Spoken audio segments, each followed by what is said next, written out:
Should what happened be grounds for taking away school's nicknames? It's not like, I mean, if you're going to go after, like, you know, there was like the Redskins and stuff. That's obviously... That still irks me. And I know we're about to talk Crusades. Please. But last night, the Philadelphia Eagles played the Washington Commanders. The Commanders? They're the Commanders now, which, by the way... So they switched it to the guys who took out the fucking Native Commanders? You mean murderers? Is that what we're talking about? That's what they call them now? Yeah. And it bothered me. It's like, dude, just be the Redskins. The Commanders? It was racist. You did it. What color is their jersey? Same exact thing. Yeah. They have a W there for Washington. Instead of it was one of the cooler symbols in all of football. Yeah, man. And nobody looked at it like, oh, they were like, dude, those guys look fierce. Yeah. It was a badge of respect. So now they're the the Washington French fur traders or something? Yeah. Like, what are they the fur trappers. Yeah, we'll just name it after the guys. Syracuse used to have a rough one. Well, they were the Orange Men. They were the Orange Men. Now they're the Orange. Oh, they were the Orange Men? Yeah. Who were they going after, 4 or 5? They were going after Native Americans. They were calling them Orange Men. That's what that was? Yeah, their logo used to be. Hold on. Oh, no. Ooh, that's a rough logo, dude. What is it? Oh, my God. Yeah. It's like the Peter Pan. It's crazy. It's like a buck-toothed... Now this is their mascot. That's a good guy.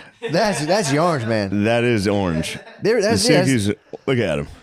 That has nothing to do with the Native Americans. That's pretty sick. They were just shouting out... Oh, fuck. I'm flowing, dude. I know it. Please. It just reminded me of, there's a show. Yeah. It's one of the greatest shows of all time. It was on National Geographic. It was about dudes with Tourette syndrome. Mm-hmm. Like Tourette's, dude. Yeah. Not like the real a little, deal. like yeah. full on. And they were 3 like Scottish dudes, 3 British dudes. So it's even funnier. Oh. And they like take a van trip together. They meet up because there's like a Tourette's crew. They link and they're like, we need to go somewhere. We got to get the fuck out of these cities because they can't live. No. It's so bad. They say the craziest They say the shit. wildest. They go into a fishing shop because they're going to go fishing. They're trying to camp. They go into a fishing shop. The guy's like, armed robbery. We have guns. He goes, this place smells like piss. But the one guy. Armed robbery. We have guns. Yeah, they say the worst thing possible. But some of the physical tics, dude, they're like, yeah. Whoop. Like nonstop. But 3 Stooge ticks, dude. They nothing but 3 Stooge ticks. Oh no. The one dude, they're sitting next to each other. They're like having a heart to heart. They're overlooking like a bay. Mm-hmm. They're on rocks, like looking. They're like fishing and stuff. And they're like sitting there talking. The one guy's sitting like this. The other guy's sitting on his ass next to on a rock. Mm-hmm. And he goes and slaps him in the forehead. And the guy he hits goes. Obviously it's a tragedy, dude. This guy, they show him getting his kids ready in the morning, and he's like putting his kids' socks on. He's like, it's kind of gay. And then, like, he takes the baby's pacifier out of his mouth. He goes, he rips it out, acts like he's gonna throw it, puts it back in. Kind of gay. It's gay what I'm doing. Oh my God. Yeah, check it out. Tourette's guys. That break, it must feel good while you're doing the things. Well, that's the thing. So they don't take the medication they're given because the medication blocks dopamine. So that's what they get when they do that. The tics is like a release for them real quick. Yeah. So the only way to stop it is to block dopamine and make you not want to not do it. Oh. So then if they take the medication, nothing's good. That's your get up and go too. Yeah. I think serotonin's the feel good and dopamine's the get up and go. Oh, maybe it's serotonin. One of them. Either one. I wouldn't want to lose either of them. No, I'd just get in a van and, dude, they're driving. They're like, fuck you. Like, people on the side, dude. Wank. Oh, that was my favorite. He's pouring the kids cereal and he just goes, wank. The kids are probably dying. Yeah. God, man. But occasionally just... There's one part where they're meeting with people and these 2 women are talking to the 3 of them, and once one of them does something, it triggers the other 2. So it's full Stooges. The girl's talking to him and the one guy just goes. The guy behind him goes. Dude, hold on a second. Can we pause for a Yes, dude? yes. You've got to see I this. have to see this. And then we'll Pause it talk up. Crusades. Yeah, we will. This First, is- I got to show you these Please, three Scottish dudes with I need to Tourette's see this, syndrome. dude. I need to see this. Oh my god, dude. I totally forgot. I watched it. The first time I watched it, I didn't think it was that funny. I was like, it is jarring. Like, they're fully like, Yeah. there's like, they just have B-roll of a guy like looking out the window while they're driving. He's just like, he just sticks his thumb in his eye. It's gonna be crazy too, because you're probably holding it back, and one of your boys goes off, and you're like, I'm gonna let it rip then. Yeah, it's tough. It's tough. There's a couple times where the dudes go off hard. Yeah. And it's like sad because they can't stop. They're like, fuck, shit. Yeah, but dude, I think about how good it feels to them. Where'd you hear about this? I watched it and then it came up. Unfortunately, it was suggested. Was it really? I wanted to compare algorithms at one point to see what each other are working with. Well, I read comments, so unfortunately, my thing's me, this is it, dude. Yeah. Being like, we need to go out, just go out to the lake and scream. Yeah, just scream. Touch my penis, it's nice. Oh my god, are we back? We're back, dude. Those are the bros. How nice would it be to be in the cipher? Just Tourette's out by the ocean. It's like, butch, pissy, fuck. I mean, that's what happened. We went. Yeah. It was the exact same thing. You gotta, dude. I'd pay to drive the bus. Be like, yo, all you guys get on. I don't know. They say some mean things to each other. Yeah, but dude, you They can would just sit there and whatever the worst drive. thing they're thinking of about you, they're gonna say it. I know. He's like, Damn. I'm not fat. I'm not bald. They kept being like, fat, bald, fuck, piece of shit. When they met the daughter, I thought they were all gonna say some like, Oh yeah, that must be the tough ones. good for them not being in America because Yeah, over here we got a word you're really not allowed to say. yeah, we got a lot. But you But know, yeah, there's the ultimate. if you were going into a bait shop just screaming it. Yeah, There's a scene earlier. He's at a grocery store. He's just crushing everybody. really. Everyone in there. He's walking a car. He's like, fucking twat. And people are like, hey, asshole. He's got a shirt that says, I have Tourette's. But yeah. How fun would that be? What do you think you know what, I'm gonna go on this road. What would I say? Like, you know If what? there was a word that I wasn't allowed, yeah. You would say whatever you couldn't. Yeah. Those are the best. Yeah, the hand movements are the best. Dude. Yeah, dude, going to the beach and just letting it rip is Yeah. probably Letting it rip, dude.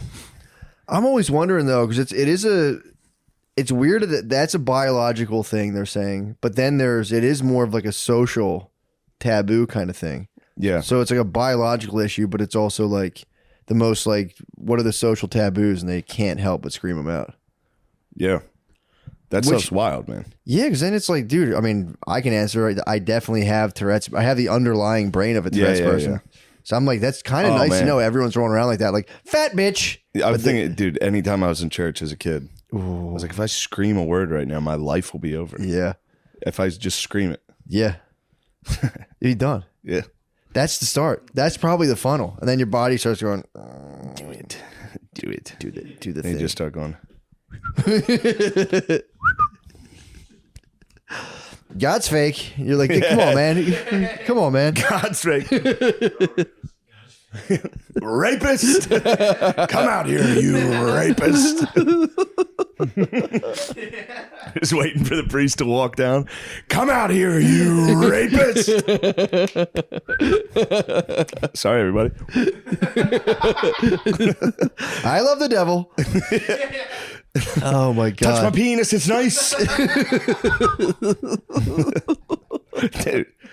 Don't get me wrong, They're it the sucks, and bros. their life has to be so hard. But they're the bros. But they're the funniest bros on earth. Dude, the Then they were Tourette's, just standing there throwing. That wasn't Tourette's. That was like they were like, all right, we have time to they're ourselves. fucking around. Let's throw a ball to see who can hit each other in the nuts. What else would you do? National Geographic's here. We just drove a van out to the lake. Let's throw a ball at each other's nuts in front of the camera. We should have a Tourette's parade. Hit them with like the police megaphones and just let them rip and just stand go. there like, Yeah, just be like, dude, you guys are fine. It's not taboo. no. I wonder if that would help.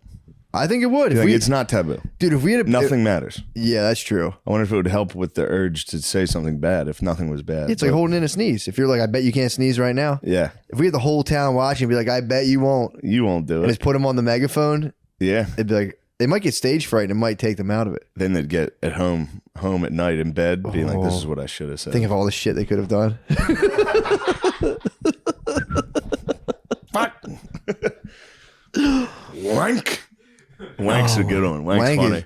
Touch my penis, it's nice. Touch my penis, it's nice. That's the best one. No, dude, the best is honestly armed robbery. We have guns. We have guns. Which one? Putting your kid's socks on and going, this is gay. Yeah. He's right, though. It is gay. All right. Now. Oh, perfect, dude. Crusades. Let me see what kind of time we're working with. That's perfect. Perfect. But we're going to edit that. Yeah. Yeah, it's perfect. Dude. And now. Well, I'm happy we did that. Yeah. It takes the pressure off jumping right into some dense talk about the Crusades. But, so we'll take it all the way back to the first Crusade, dude. Before it started, November 1095, dude. Ooh. Barely 1,000 years after Christ. Yeah. Church is 1,000 years old. It's almost 1,100 years old. Pope Urban gives a speech about the Christian world being threatened by Muslim nations. And at the time, the Pope himself, it was a job that like people didn't take the Pope seriously.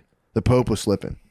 The Pope would like come up and be doing pretty well and be pretty important, I guess, and the Pope took a dip and it was more like the nations were like, we're running shit. Yeah. So some argue the Pope was kind of incentivized. Some argue the Pope was incentivized to kind of start a war to become seem more important. That's how some historians take it. So he's going around being like, he just gathers a bunch of people and he was like, dudes, I don't know if you know this, but when we go to this is all in France. He was like, when we go to make pilgrimage to the Holy Lands, the Muslims are checking us for tax. And if you don't pay, they're making some of us take shits. So they make you fucking squat, drop pie. Yes. Or they were saying in other cases, they cut people open and extract gold from them. And everyone just went, those idiots back then. I don't know if chocolate bleu. Yeah, they all went. They all got. He did this speech to. He was like he was from a monastery, Japanese. so he gave a speech to other monks, and then the monks were all like, "We can't believe this." And basically, word got out. But basically, he was saying, "Dude, they're controlling the Holy Lands. They're fighting us on the southern border here and there, the Moors, and they're like, we need to do something." Moors were making noise. Then the author were of the making book, noise. They did say that. They said the Moors had attacked southern France a couple times. The Reconquista. Yep, and they were kind of like, it wasn't totally wrong, and there probably were Muslim tax collectors who like gutted people for not taking dumps. So he told them, he goes, "Look, I'd have no problem. Take a drop in the pie. You want me to take 3? True. I'm taking fiber gummies. Shit out all gold. Be like, son of a bitch. You got me. There's a pure gold nugget turd. You're like, I don't know what the fuck I was eating. Crazy. It's a miracle. How the fuck did that get in there? It's a holy miracle, dude.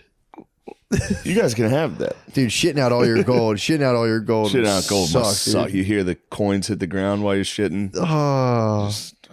No, these guys are going to be pissed.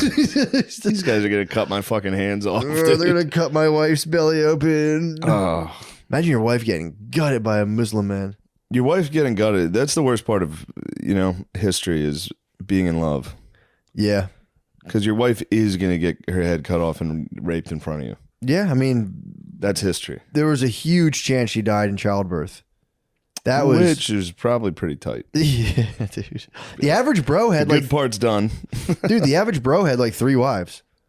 You would just like back then you were just cream pie and you would only cream pie.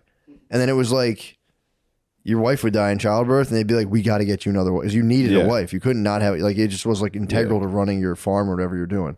So we're like, yo, we're getting you another wife. And you just get another wife and just be like, well, resume cream pie. But I'm sure it was a little more emotional than that. But it is kind of crazy when you hear about the bros just fucking constantly. Like they're leasing wives. And they were just like a kid would explode your wife. And you'd get a kid and then be like, damn, time for a new babe. Damn, the first one was the frogs, dude. What, the first? Yeah, it was all the frogs. It's all the froggy boys. So basically Pope Urban, like he set up this big thing. We're under attack by the Muslims.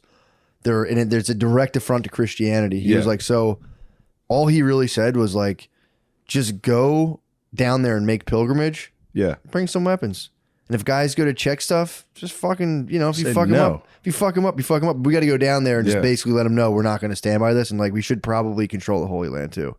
We should control Jerusalem. That's all. He's like, I'm just saying. Yeah. He IJS'd just the Crusades. He was like, I mean, it's fucked up. We should just, and he told people, if you go down there, you basically, your sins are all forgiven. But the caveat was only sins you had confessed to a priest counted, because some people were like, can I just roll down there? And he said no.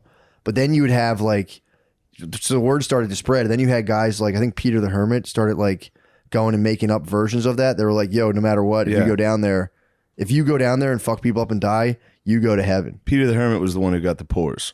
Yes. He was the one going around tricking the pores. Yeah, and so that was November 1095. By December 1095, that was the guy, Peter the Hermit. The fucking hermit?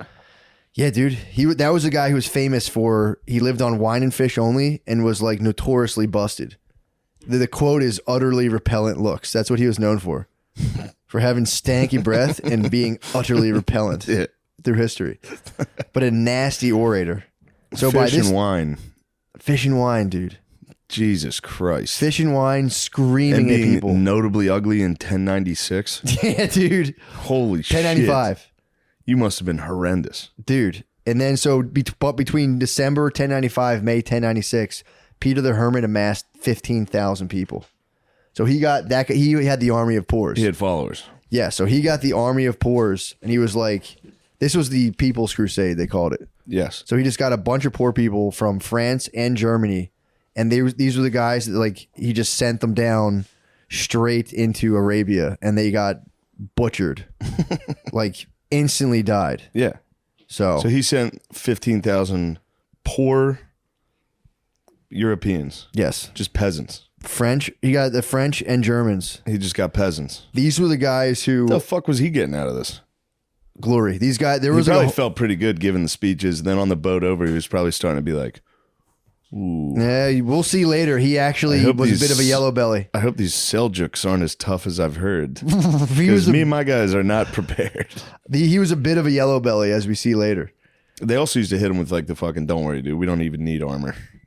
God. Oh, yeah. The poors went down there and they got it. They got rocked. Yes. Nice. That's where Crusades come from. It's actually, it was not called the Crusades at first. It was just called the Ite, the journey. He's like, make the journey, but then eventually it became like Crusades and Crusade, like Way of the Cross. So these guys go down to Constantinople, and they also, on the way down there, when they're coming through Rhineland, they broke off to kill the Jews. Hold the fort. Some of the German Crusaders just fucking went What are they doing? They just went DEathCon. On the way down, they just stopped, killed a bunch of Jews. They were tired. They were tired. They were sleepy. They got sleepy. They got very sleepy. I'll tell you what, guys, in the morning. They accidentally, they hadn't had their coffee yet, so they went down and they killed the Jews. Just stopped by. They were crusading. They were warming up. They were warming up. They're like, yeah, you guys don't you guys fucking they're from around there, aren't you guys? They fucking gave them what for? It's just, yeah. They noogied the Jews on the way down. And then it explains why the Jews are very like, hey, let's tone down the rhetoric. Dude. Because literally every time out of nowhere, one of you guys decides to get us, dude. Dude, I was talking about this yesterday. It's like, to be fair, people, like, there's been like tons of bad things that happen to a lot of groups of people, but like they try to eradicate the entire race. That'll get the hair standing up on the back of your neck. Yeah. Knowing that like that's an idea floating around. Like they're, so I don't, white guys like, oh, we're evil, blah, blah, blah. Almost sounds like, what do people say about white guys? That we like control the world unfairly or whatever? Yeah, we don't deserve to be the but no one wants to kill us.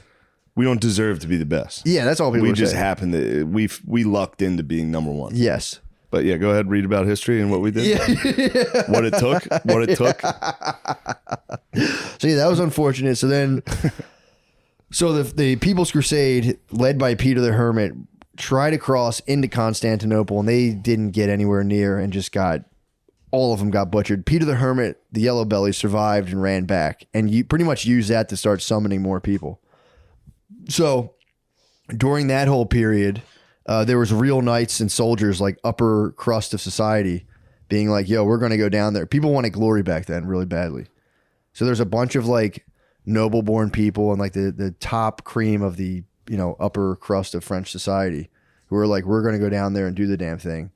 So by then they had about 60 to 100,000 people in France. But they did condemn the attack on the Jews. Did they? Sorry to circle back. I was reading. No, that's a good. I never had heard about the Rhineland massacres. Yep.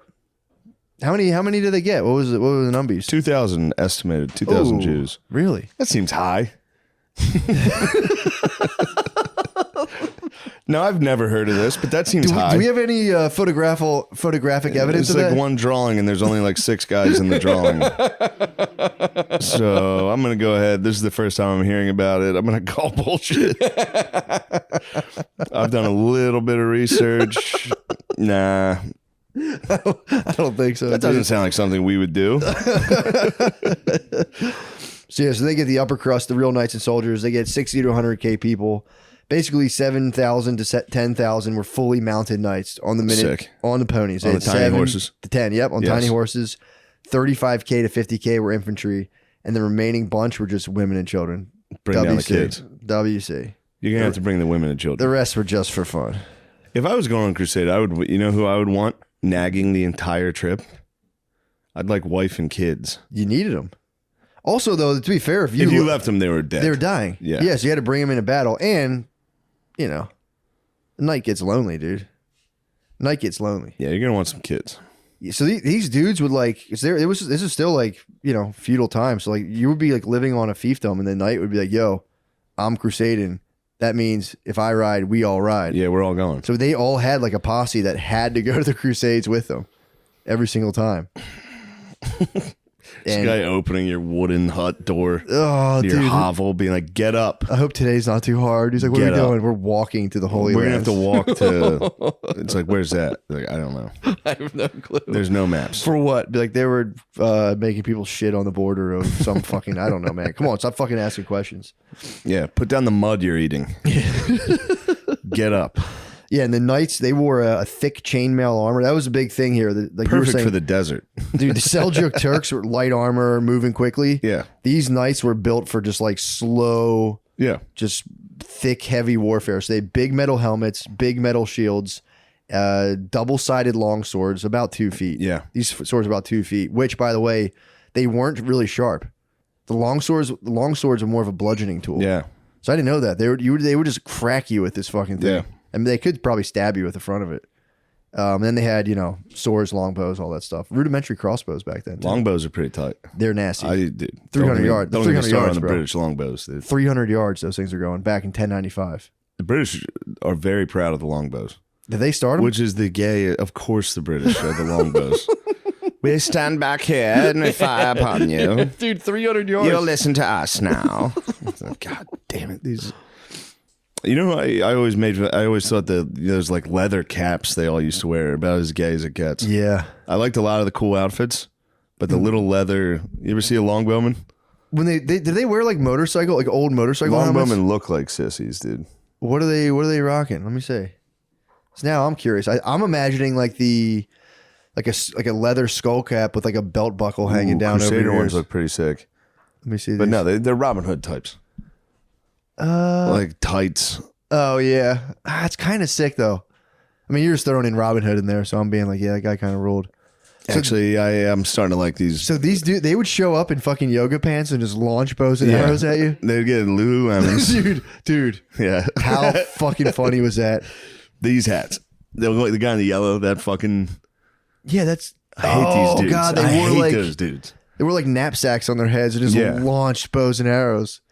But Dude. Crusade, you toss a cross on any uniform, I'm like, dude, that's sick. Yeah, I mean, dude, to be fair, that is pretty nice to be like a prairie mother and just be firing bows and arrows 300 Just feet. crushing tough dudes. Just over the walls of a village, just causing an absolute. That was the funny thing you'll see in the warfare back then. It was like you just sat outside somebody's village or like city really and just bothered them. Yeah, you siege Try to them. start. Yeah, Toss siege warfare. Diseased animals over. It's so You're like, this sick. stinks like shit. Throw it over there. So, What about Lululemon? oh, dude, how funny was that? That was one of the funniest. We talked to we're jumping to the present day timeline, present day TL Timeline. present day. Me and Shane are walking. The bro came up. We're chatting. It was pretty sick. And then we were walking past Lululemon, and in my head I was thinking like how funny it would be if this dude thought we were going into Lululemon right now. Didn't say it, and the guy was like, all right, later, ducks off, and he's going to Lululemon, and Shane goes, do they even sell, totally serious by the way, you're like, do they sell guy clothes in there? And he stops and goes, you knew that, dude. You fucking knew that because he was going in there to buy guy clothes. He was very nervous. Just, you knew that, dude. Made me laugh, dude. I'd be so made mad. me feel bad. I wasn't trying to make fun of him. No, but it was so funny.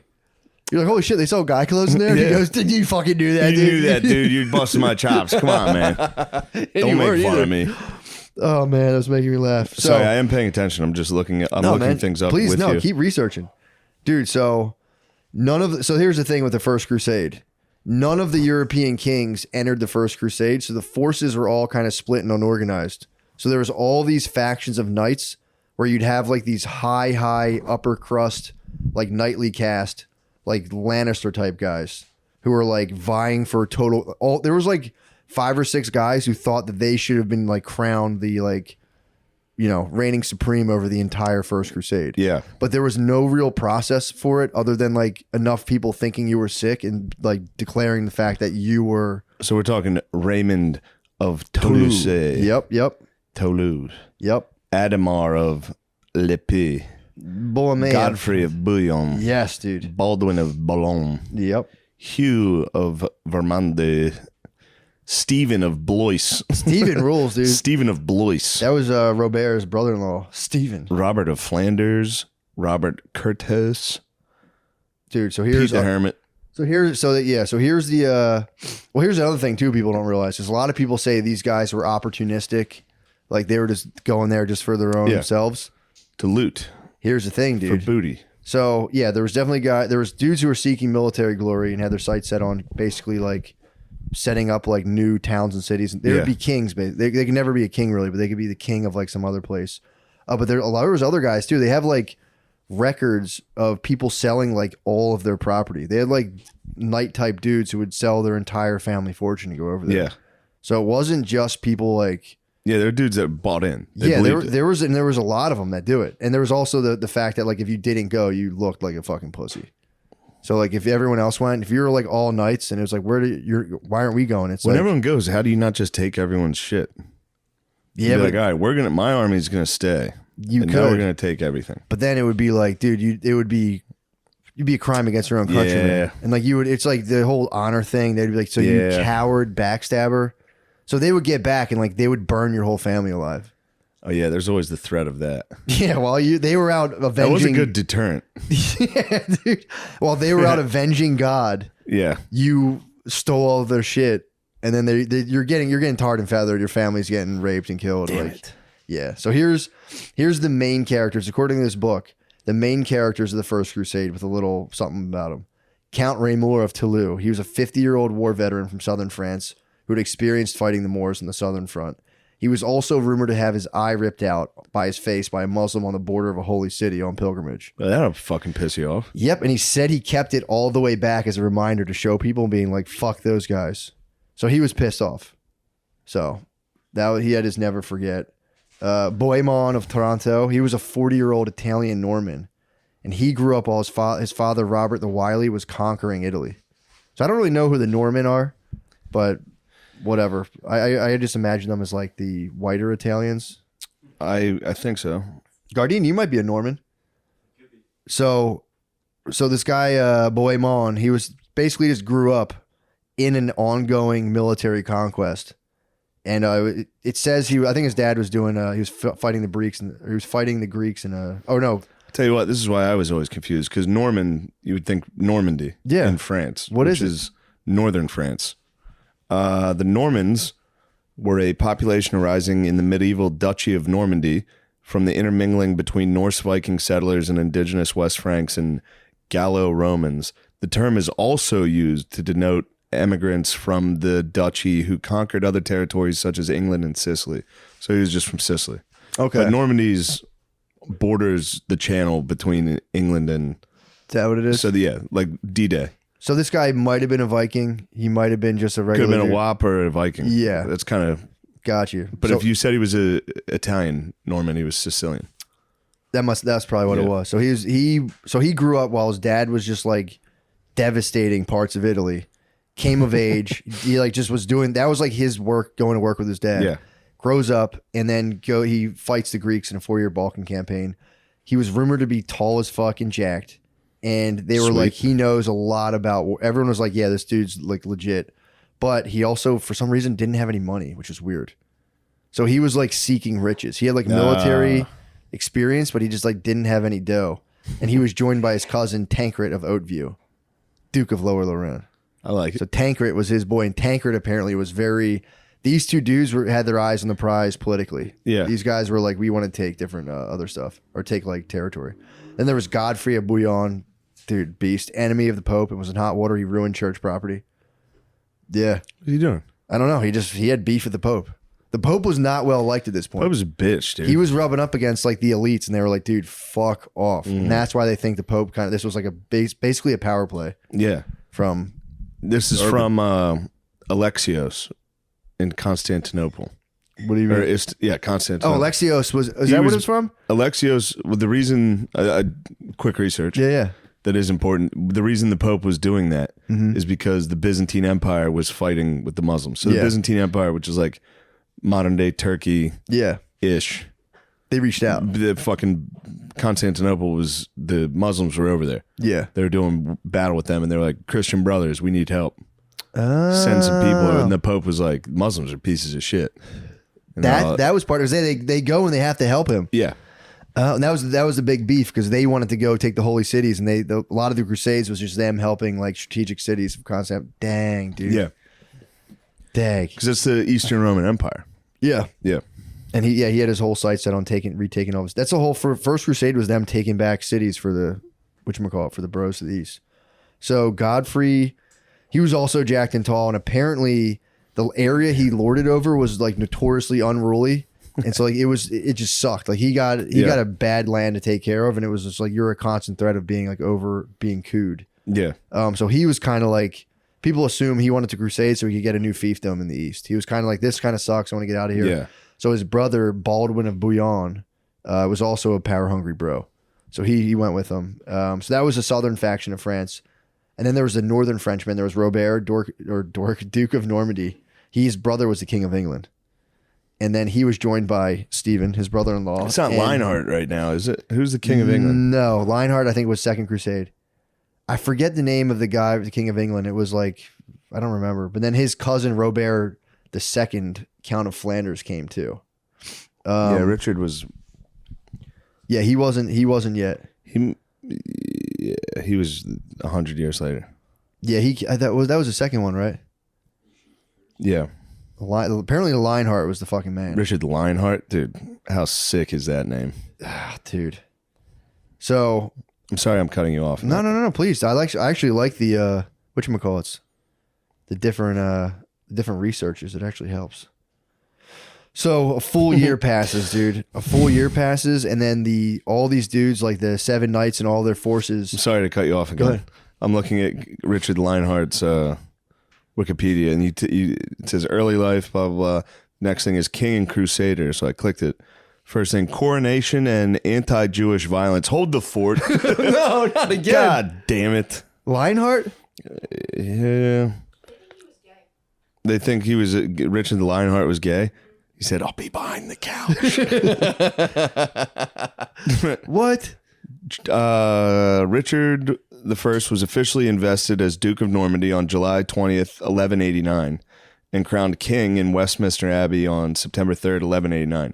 Tradition barred all Jews and women from the event. Some Jewish leaders arrived to present gifts for the new king. According to Ralph of Dicetto, Richard's courtiers stripped and flogged the Jews and then flung them out of court. Dude, God damn it, dude.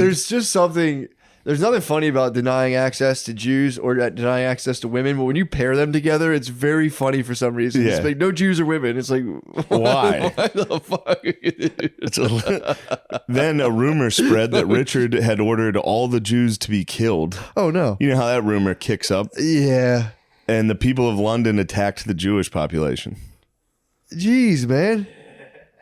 I think it's like something you got to do. I think it's like, they hit like a a ship with a bottle before it goes off. If you go to fight Muslims, you have to like just rough some Jews up and then run over to the Muslims. It's a warm up. You're like, all right. It's a tradition. Yeah, that's crazy.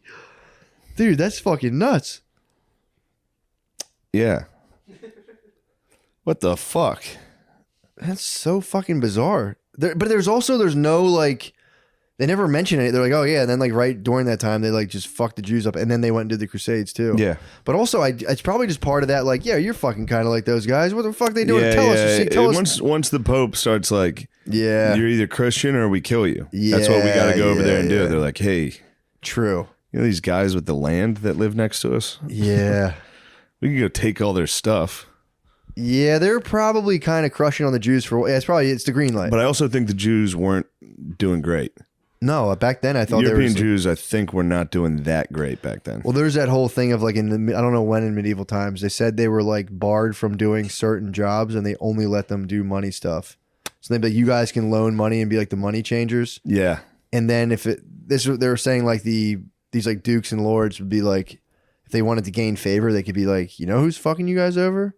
The Jews. And they'd be like, they're loaning you all this money, but the Christians weren't allowed. By their thing, they weren't allowed to loan money, so they just it's like when they outsource torture. They'd be like, all right, Jews, you guys do the money stuff, and then they would be like, yo, these Jews are fucking you guys. God damn, hold the fort again. This is what it was. When they would end up owing their moneylenders, who were the Jews, money, they'd be like, or I'll just turn my whole population against you guys and never pay you back. So, all right, I'm sorry. No, sorry to cut you off. That's actually. I was just trying to look up Lionheart. That's riveting stuff, though. First thing you click on is he flogged a bunch of Jews when he got coronated. No Jews, no women. That's the thing. I do like that. Then the rumor started that he's gay. That Richard said all Jews should be killed, and the people of London attacked them. But that was just a rumor. Yeah, that people saw the flogging and they took the flogging out of context. Oh my God. So a year after Pope Urban gives a speech, November 1096, the waves of crusaders start flowing through Istanbul, capital of the Byzantine Empire. So they still weren't like in a cohesive force. So they rolled through Constantinople in waves over the course of 6 months. Yeah. So it comes into play because the first to arrive was Godfrey, who every time like a wave of crusaders came by, the dude you're talking about, Alexius or whatever, yeah, he would get like whoever was in charge of them, he'd take them in and he would just shower them with gifts and be like, yo, you're going to do what I want. You're going to help me out here. You kind of don't have a choice. And he would give him tons of like military, he promised them military reinforcements. And also he was like, I know how the Seljuk Turks operate because I've been fighting them. So he was like, I'll tell you what you need to do, but like I'm going to point to cities and you guys are going to do that. Yeah. That was a point of contention the whole time because they wanted Jerusalem, bro. Yeah. Like we're here. There was dudes who were really there for religious purposes and they would just be kind of like, they'd be like, we're going, dude, we're going. We just got to stop at this one. And they're like, just stop here. They would get so mad. Get me all this stuff. Also, this has actually made me laugh. The deal was also that any cities captured that used to belong to the Byzantine Empire would be handed back to the empire. So like none of you French, because Alexius thought the French were notoriously, they were spazzes and they were selfish, greedy. He was like, they're selfish, greedy spazzes. Yeah. So he was like, I don't want them taking any of this stuff. Yeah, I mean, they would, if they took a city, they would probably just be like, no, this is French now. That was another one. That was another thing that was going on. And the thing that really like threw Godfrey for a loop is when he came into the room, Alexius didn't give him any kisses, dude. He just sat there like this in a throne. Usually it was a customary to get up and do kisses. And he was like, Alexius gave no kisses. He didn't kiss. Which kind of like threw Godfrey for a loop where he was like, damn, this dude fucking rules. Oh, he respected him. He thought it was so regal to be like, he was like looking at like a highborn lord. And just welcome. And their cities were like unlike anything they had over like fucking Paris was nothing compared to Constantinople. Yeah. It was nothing.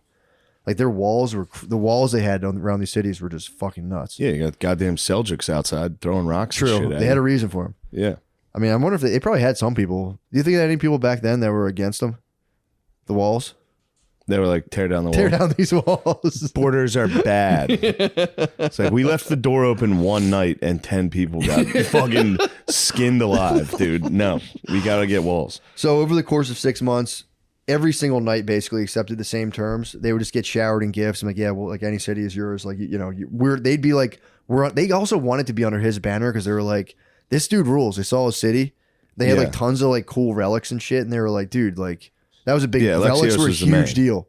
So they were like, dude, we'll fight under your banner. They wanted him personally to lead them. So that was like a matter of honor. Sick. Which he never did.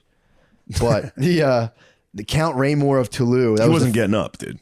He wasn't getting up for kisses, and they're like, "We want you to lead us." And he was watching. No, he'd be like, watch. I'm not going to be anywhere near, but he was watching. Yeah, he comes into play later. But the Count Raymore of Toulouse was the only one who told Alexius to fuck off. This guy was so rich. He was like, "Bro, I don't give a fuck." He's like, "I'll go do the cities you want me to, but I'll let you know what I decide to do." So he was the only one Alexius couldn't flip, and Alexius was like, "Whatever, I have enough people." So. February 1097, the Crusaders arrive on the shores of Asia Minor and plan to attack Nicaea.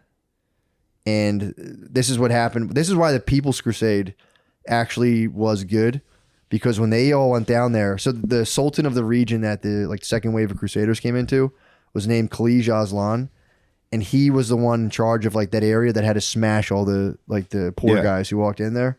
So when he heard another wave of Crusaders was coming, he was just like, whatever, and he left. He was like, great. Dude, he was like, he wanted to handle personal biz in the East. So he was like, I got to go do a land dispute.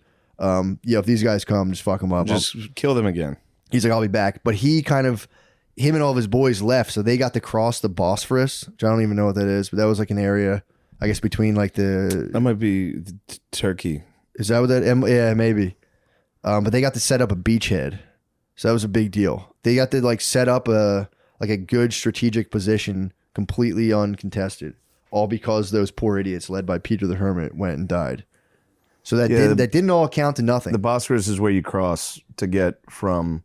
So Istanbul borders Europe and Asia. Okay. And the Bosphorus is the strait that separates it. Yeah, so they got to go across that completely uncontested and set up a beachhead, which I don't know what a beachhead is either, but I was like, a beachhead does sound pretty sick. I'm guessing it's some sort of it's like a landing area. Oh, okay. It's like you set up kind of like a fort where you can cross. So they set up to guess. Yep. It's just what I assume. So they set up the beachhead. Also, Aslan was the one who had captured Nicaea and was using it for his personal capital of, whatever his territory was. So May 6, 1097, Crusaders arrive outside of Nicaea, and the town is protected by 3 miles of 30-foot walls with 100 towers, they say. Damn. There's 100 battlements or whatever they call them. And the western edge of the city bordered the Ascanian Lake, which fucked them up because they wanted to set up a total blockade. And they couldn't because no matter what, they had that partial, whatchamacallit. They could get reinforcements with ships, and there was nothing they could do for that. So, hold on, time out. There's a part that says jump to my notes. I think I passed by. Jump to notes. Jump to notes. We're talking about the siege of Nicaea. Is that what we're doing? Yeah. But I'm trying to... my pages jumped a couple... Because I ran out of time doing it in my computer. All right, here we go. So we crossed the Asia Minor. Cardini, can you pause real quick? Here we go. I got him right now. So Khalij returns to the capital in late spring and just sees the capital. They're talking about Nicaea is surrounded by French forces. That he's like, damn, these guys have horses and weaponry. Yeah. He's like, damn, I might have fucked up. So he's coming back. He sees her there. He goes, I'm going to launch a surprise attack. I'm going to launch a surprise attack on these dudes. And he probably would have fucked them up. But the secret plot was foiled because the French forces they just captured a Turkish spy who they tortured and threatened with death. And he spilled the beans about the surprise attack. So they knew that Khalij was coming again. He would have, if he surprised them, they said he would have fucked him up. So Khalij attacks. They know he's coming, and they just overwhelm him with their sheer numbers. Because again, they had 60,000. He spilled the goddamn beans. They fucked up. They were ready for him, and they just completely overwhelmed him, ruined the surprise. Khalij has to retreat, and this was a tremendous blow to the morale of his Muslim troops. Because back then, the Muslims were and they were pretty much militarily superior on something. Their strategy was better. They were especially better there. Exactly. Especially over there. Exactly. For the temps and everything. And that kind of fucked them up because they were like, wait a second. They didn't think they could lose these guys at all because they just slaughtered 15,000 of them. So the Crusaders take the dead Muslim dudes, decapitate it hundreds of corpses, put their heads on pikes outside of the walls of Nicaea and just sat there and just terrorized them. And they were even throwing heads over the wall. They were just being fucking jerks, dude. They're being fucking so dickheads. Then the Turks then responded by lowering. So they had Christians living within Nicaea. So they started killing their Christian population. Which you don't really hear about, but they started killing their Christian population. You don't hear about that too much, but that's all right. They started lowering down dead Christians on hooks outside of the walls. It's like, oh yeah, fuck you. And they let these dead Christians rot outside the walls of their city. Yeah. So, and the Crusaders were like, dude, we don't care. They got pissed. We don't even know those guys. No, they would actually. So when they put the heads on the walls, we're throwing the heads of your friends back. The Muslims, they would cry and grit their teeth. But then when they would do it to us, we would cry and get upset too. So we would not a lot of gnashing of teeth. Yeah, we would. Both sides would cry and be like, "Oh, come on, what the fuck." So then the Crusaders are going, all right, so they got we can only do all right, that's fucked up. That's fucked up. That's dude. the line. Don't do that. Don't lower them down on hooks. And I think the Muslims technically were punching down at this point.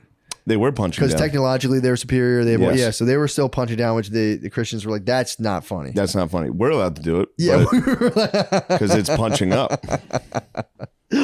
So then the Crusaders are going, all right, so here's what we're going to do. We're going to do two styles of siege warfare simultaneously. We're going to do a blockade of the north, east, and south to slow their food intake, and we're going to launch siege warfare. We're going to scale the ladders, or we're going to scale the walls with ladders, which the ladders failed instantly. Yeah. So they got a 3-quarter blockade. That's going well. I'm pretty sure the ladders just got pushed down off the walls. And like that just didn't work at all. So then they try to build stone. Ladders are hard now. Like a 10-foot ladder in their house is scary. I'm shaking it's with like someone. Metal. Yeah, dude. You have like a wooden 80-foot fucking or 30-foot ladder that they built. That a guy on top's just gonna. You're gonna get home alone right off that thing. Dude, they would set up, chop down trees, and build siege weaponry right outside of your thing, and you'd be like, "What are they doing?" Like, they're building siege weaponry. They're trying to build weapons. Fuck. It's like, so you'd watch a bunch of like a construction site for like 4 days, put together a ladder, and then just be like, "Get the fuck off!" Get the hot tar ready. We gotta dump it on morons trying to crawl over. They were destroying them with that stuff. Hot tar would be a real negative experience. So they started to build some stone throwing machines to break the walls, but like there was like pure North Korea missile launch. It was not going anywhere. So then they started to. This was actually kind of sick. They would get these really light ladders and they would set up like distractions on one part of the thing, so that like people started, and then they put up another ladder real quick and start kind of going over and fucking them up. So that was. I like that walls worked for a long time, dude. They were really. I mean, you'd have walls was just like, all right, we can't beat these guys. It was over the wall. We've got a wall, but if you get a full blockade, you could starve them to death. Yeah, that's what a lot of people. That's like kind of like that was the most. It's pretty much all they try to do the whole time. Yeah, siege.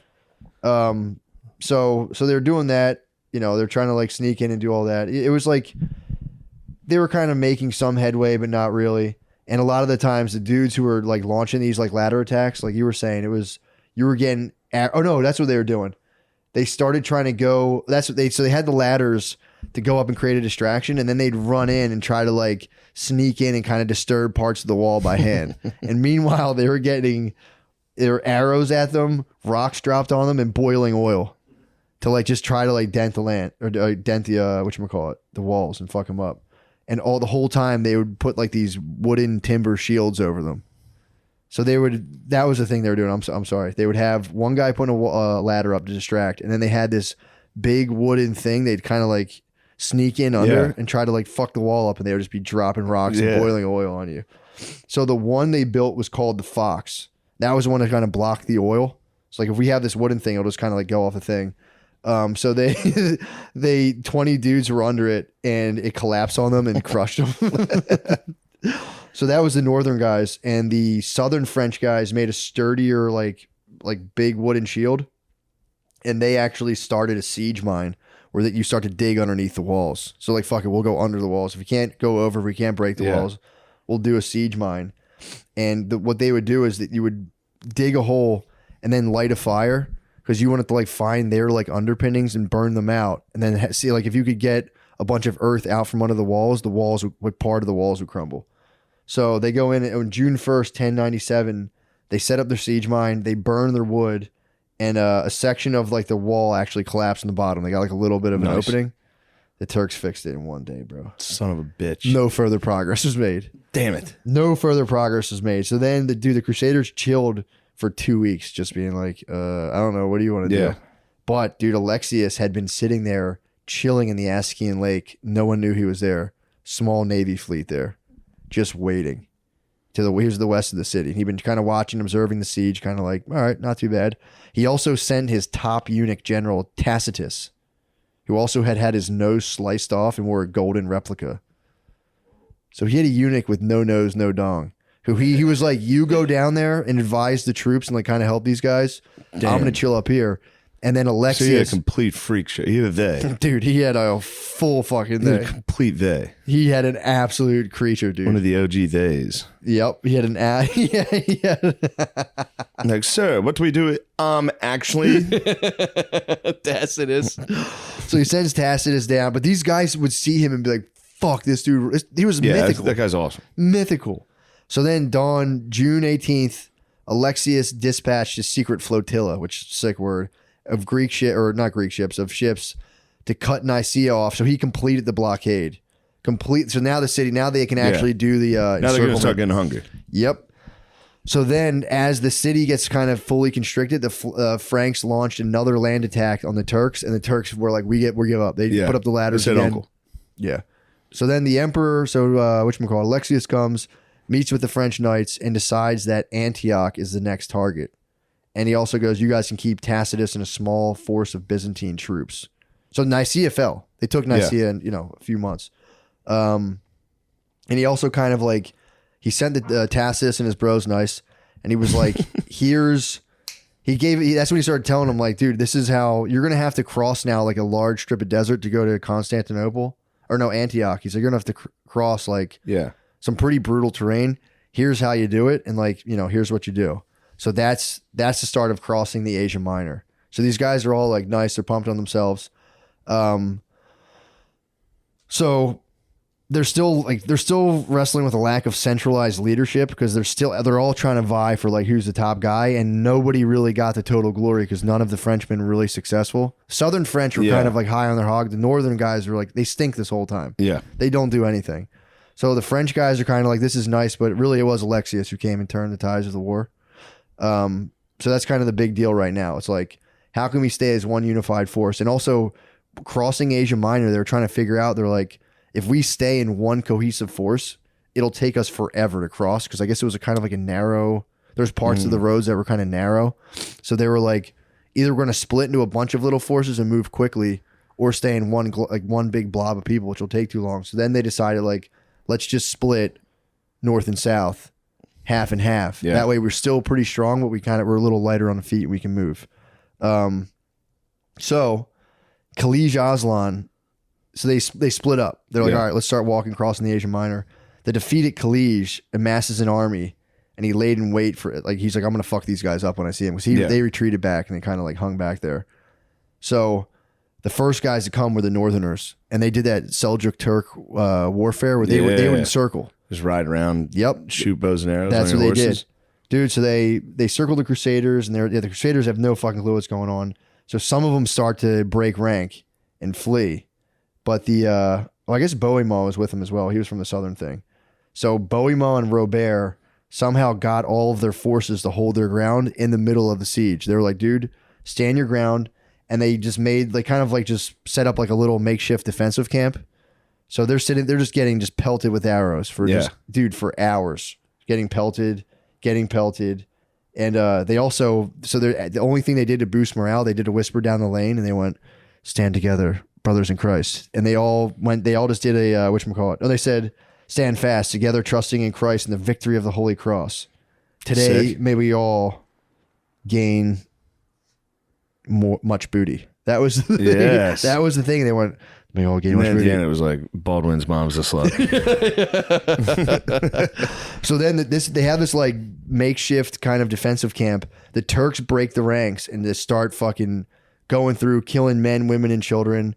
And then this is when women started offering themselves up to the fucking Turks. Fully being like, this is like highborn noble wives being like, just take me. I'm like a princess. I'm a European. And they were like, come fuck me. Basically being like giving up the pussy. Yeah. They did the honeypot. the bros still held it down despite all of this stuff of like their kids dying, women just being women immediately being like, well, things are going bad. I should probably fuck the guys who are winning. Turncoats, yeah. Disgusting. Turncoats, dude. So but then the southern force eventually arrives 5 hours into the Turks breaking ranks, and it's just a fucking melee. Southern forces arrive and repel the Turks. You're dealing with 4,000 Christians dead, 3,000 Turks died. And that like makes in that little like quick little surprise attack. Khalij gives up at this point because it was technically a loss for the Turks since they were the ones who had to retreat. So the Christians after that battle, that was like their last like military thing they had to go through. So now they get to pass through Anatolia for a 3-month march. This is the summer of 1097. So after they do that, they get hit with starvation and disease. They actually don't have any water. So 500 people died, along with a bunch of oxen, mules, and horses. And then there's dudes walking around with their mouth open trying to catch the mist. And finally, after, however long it took, they found a river and a bunch more people died from drinking too much water. People and animals pigged out on the water and died. And there was another thing too. They went into like extensive detail over how many like oxes and mules and horses died. That was like they almost seemed more concerned about it than people, because they were like, dude, it was like losing your whip, dude. These knights had to start walking. They were like, these boots were not made for walking, dude. They got all that fucking armor and shit. Yeah. So that kind of fucked them up. Also, at some point during this journey, Godfrey gets attacked by a bear and lives. Fucking bear attacked him. This is just to get to the other place. Yeah. Baldwin breaks off and heads. He went east towards Syria, and he wants to set. He was like, "Fuck you guys, I'm out. I'm setting up my own lordship." But they would be like, "We're also gonna." He's like, "I'm gonna help." Something funny? What? 8 million horses died in World War I. Really? That seems high. Yeah. I'd have to see the pictures. I think they're lying. I'd have to see I mean, they do say practice skepticism to everything you hear. When I hear that 8 million horses died, I go, that's a lot of That's horses. the scientist in me. I just go, how many of those guys? Too many. And they did what? I need proof. I'm a scientist. Yeah. Me. I'm sorry. So this guy, Baldwin, breaks off and he goes, look, I'm going to go check out these other places and set up like my own cities just so I can really help you guys. Yeah. So I'm looking out for you guys. And he said he was going down to free Armenian Christians from the Turks. So he goes and he starts fucking up like Turkish villages. And the Armenian ruler, his name is Thoros, invites Baldwin to just join with him. And he's like so pumped on Baldwin. He's like, he adopts him as a son. They did this weird like ceremony where they both put on one shirt together. It's like, that's to signify. Yeah, Baldwin is like, yay! This is and then months later, the king was suspiciously murdered, and Baldwin just completely took the whole place over. What the fuck happened to him? Anyway, I'll take over. He was like, yeah, dude, I'll be your son, and just fucking murdered the guy. Yeah. So then he takes control of this like weird kingdom in Armenia, and he was the very first one to start a Latin state of his own in the east. It was named Idea or something.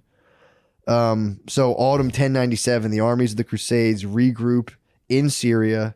They're not doing well, and now they have to capture Antioch. So the first one was kind of like, yeah, this is cool. Now they're like genuinely really fucked up. Yeah, they're on fumes. They're definitely on fumes. They're So dying. one of their boys broke off and absolutely came up, which kind of sucks. Yeah. Broke off, and he's like now the king of Armenia. Also, that's tough. That's a tough condition. So Antioch was nestled between the Orontes River and the foot of two different mountains. I think the Romans had actually built it. So it was a 3-mile wall, 60 feet high with 60 towers. That's fun. I mean, the first one was 30 feet. This is 60 feet high. So, but the thing is, and this is what kind of gave them the first Crusades, the Turkish leadership was like, it was nothing but brats. It was all spoiled brats, and they were constantly having power struggles between them. So the city of Antioch was being torn apart by a civil war between two brothers. And they also, for some reason, only had 500 soldiers in the city, which was enough to man the defenses. The walls of Antioch are fucking cool looking. It was the Romans, bro. The Romans fucking fortified it. And it just sat there for, however long. And they only had 500 soldiers inside of the walls. So that wasn't, but it was enough to man the defenses, but it was kind of like, it's not the best if they get in there. So there were 6 gates. The Latins set up another partial blockade because they could only do 3 of the 6 gates of the city, and then did the same thing where they try to launch light skirmishes, and they started doing psyops too. The same shit where they were like trying to catapult dead bodies into the walls. So after the first small skirmish, they were like going up, killing people, getting knocked off the ladders or whatever. They took 100 dead Muslims, piked their heads like usual. And at night, the Muslims snuck out to bury the dead people that were up on like the pikes and take their bodies. And the Crusaders noticed this, dug the bodies up, defiled the corpses, and then the Turks got very sad. And then again, the Muslims do a thing of killing Antioch Christians and hanging them over the walls and like threw their heads over with catapults at the Crusaders. The Crusaders get pissed off. And then it's wintertime. And the bros start freezing, dude. So they don't have any food. Yeah, they don't have any food, and like I think 1 out of 5 of the Crusaders died this winter of 1098. So now we're in January, dude. People are eating dogs and rats, animal skins and seeds and grains found in manure, and they're trying to figure out why God is punishing them. You know, because they also had like a religious leader. So now that like 1 in 5 people are dying of starvation, they go to the bishop and they're kind of like, dude, what the fuck? Like, make sense of this. Is bullshit. And I think it's your fault. And the bishop literally goes and prays on it. And he goes, guys, it's the women. It's not my fault. He says the women. He literally came to the Crusaders. He goes, these women are fucking sinning. So the women have to be, you got to send all your wives back. These guys got to get the fuck out of here. They're fucking it up for everybody. So, then, you know, and some people, obviously there's dudes start to desert. People are like, this is bullshit. Peter the Hermit tries to run away. And they catch him by Tancred, by the way. Tancred catches Peter the Hermit and he goes, dude, get the fuck back here. They drag his ass back. They didn't let him desert, which kind of bullshit on Peter Hermit's PDH. A bitch. He's a total fucking pussy. So they lead 2 separate.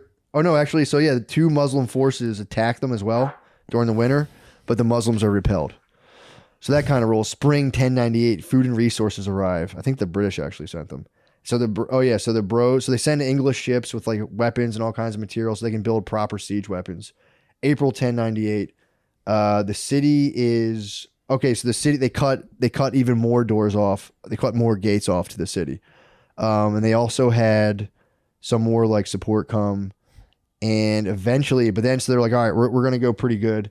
Oh no, they had the Shiites rolled up, and the Shiites were like, yo, they just came and like checked them out, and we're like, we got you if you need us, because that actually worked pretty well. Yeah, people say the Franks were barbarians, but they did enough stuff to like send people down, talk to the Shiites, because there was that Sunni Shiite kind of divide. So the Shiites were kind of like, yeah, we'll ride with you guys. Now they're pumped. But then they hear that the Sultan of Baghdad is sending a large force of Antioch, 40,000 Syrian and Mesopotamian troops, which would outnumber the surviving French 2-1. So they catch that news and they literally go, oh, shit. We got to hurry. So they set up an emergency council. So Bohemond devises a pretty nasty plan because they're like, now it's like they got to get within the walls of the city or they're going to die.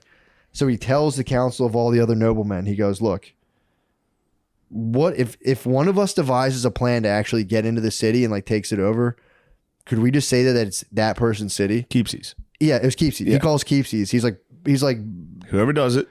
I'm not saying it's me, but like, would you guys be cool with that? And they were so desperate. They're like, yeah, dude, for sure. So Bohemond goes, well, now that we've made that deal, I actually have a man. He's got a man on the inside of the city, and he goes, he'll let us inside of the city. He's gonna open the door. We don't got to. He'll just let us in. Like, damn, that's a good plan. It was really nasty, dude. Yeah, I could have had these doors open the whole time, but well, actually, they did have to do a wall, but he was like, "I'll have a designated spot we can just get over stealthily, no problem." So a few nights later, this is what a beast Bohemond is too, or Bohemond. He doesn't go over himself either. So he gets a small force of dudes one night. Because, dude, if they got caught, they're decimated. Yeah. He sends a small force. They put a ladder up against an unmanned section of the wall that dude basically told him, like, this is where it's good. And he had his boy, the guy, the inside man, was waiting there to, like, receive him. So they just, a small force goes in, sneaks up on tower guards, is, like, stabbing them, killing them. And then fucking Bohemond gets a signal, blasts a bugle, and then sends a bunch of more. He's like, just go. Yeah. Sends a bunch of dudes over the wall, and they're all doing the God wills it scream. Nice. God wills it, and they're going over. And then the Christians living in Antioch, like, saw what was going on. Up. They rose up. So Rising up, dude. They go in, and they literally slaughtered all of them while the sun rose. slaughtered all the Muslim dudes in there. But there's a citadel on top of the mountain that remained occupied by the ruler of Antioch. So that dude just kind of sat there in like an untouchable fortress at the very top of a mountain for the time being. And was like, fuck. The next day, Kerboga's 40,000. What time are we at?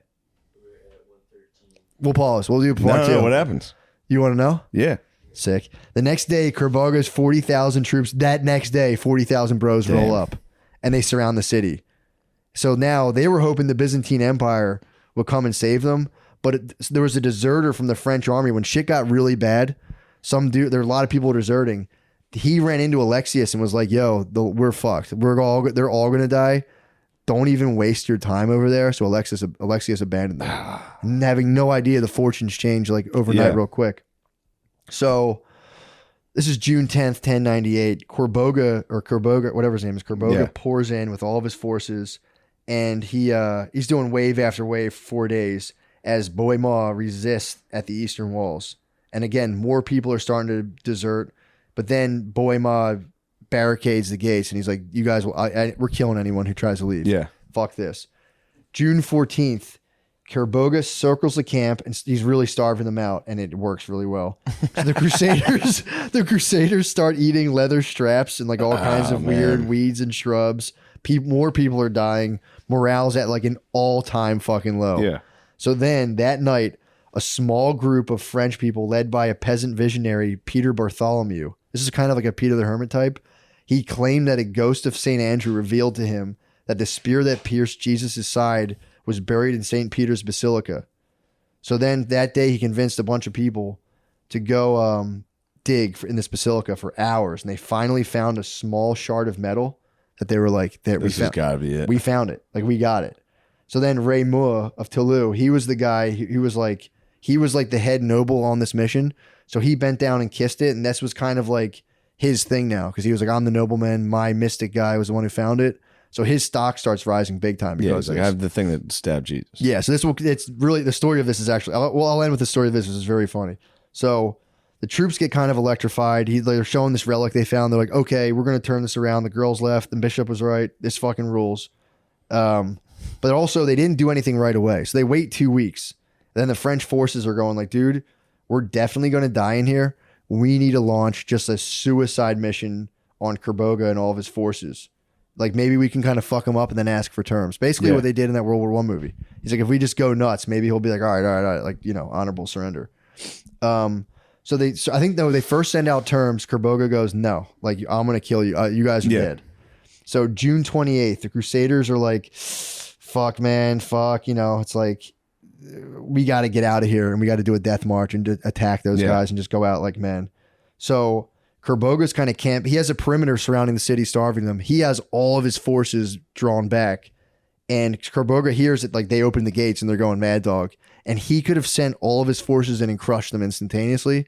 But he hesitated because he goes, I kind of want them to come all the way out. Yeah. So then I can, like, I don't want them running back to the city and shutting the gates again. He's like, I want to take them out once and for all. He got impatient. So he's waiting. And it's like they start smashing because they're all charged up with the relic. They start smashing through the lines that were, like, I guess, encircling them. Yo, some guy just come outside. So they smash through the ranks that are encircling them. And the Muslim forces start kind of panicking. So they retreat. And then Kerboga goes, fuck it, send all my forces. So the two Muslim forces clash into each other because they're retreating into like an attacking force. They start bumping into each other and they're like, what the fuck's going on? Everyone runs away. And Kerboga just goes, he's so embarrassed that he kind of hesitated and fucked it up that he just fucking flees. They all just left. He was like, this is bullshit. Fleeing is great. Be like, you know what? Fuck this.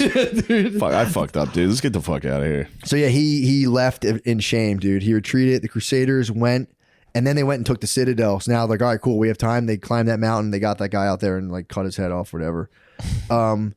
So his name was Raymur of Aguile. That was the guy. That was the nobleman who paraded the relic around. Now everyone's like, dude, Raymur's the man. So he's en route now to be the dude to like control all of the stuff.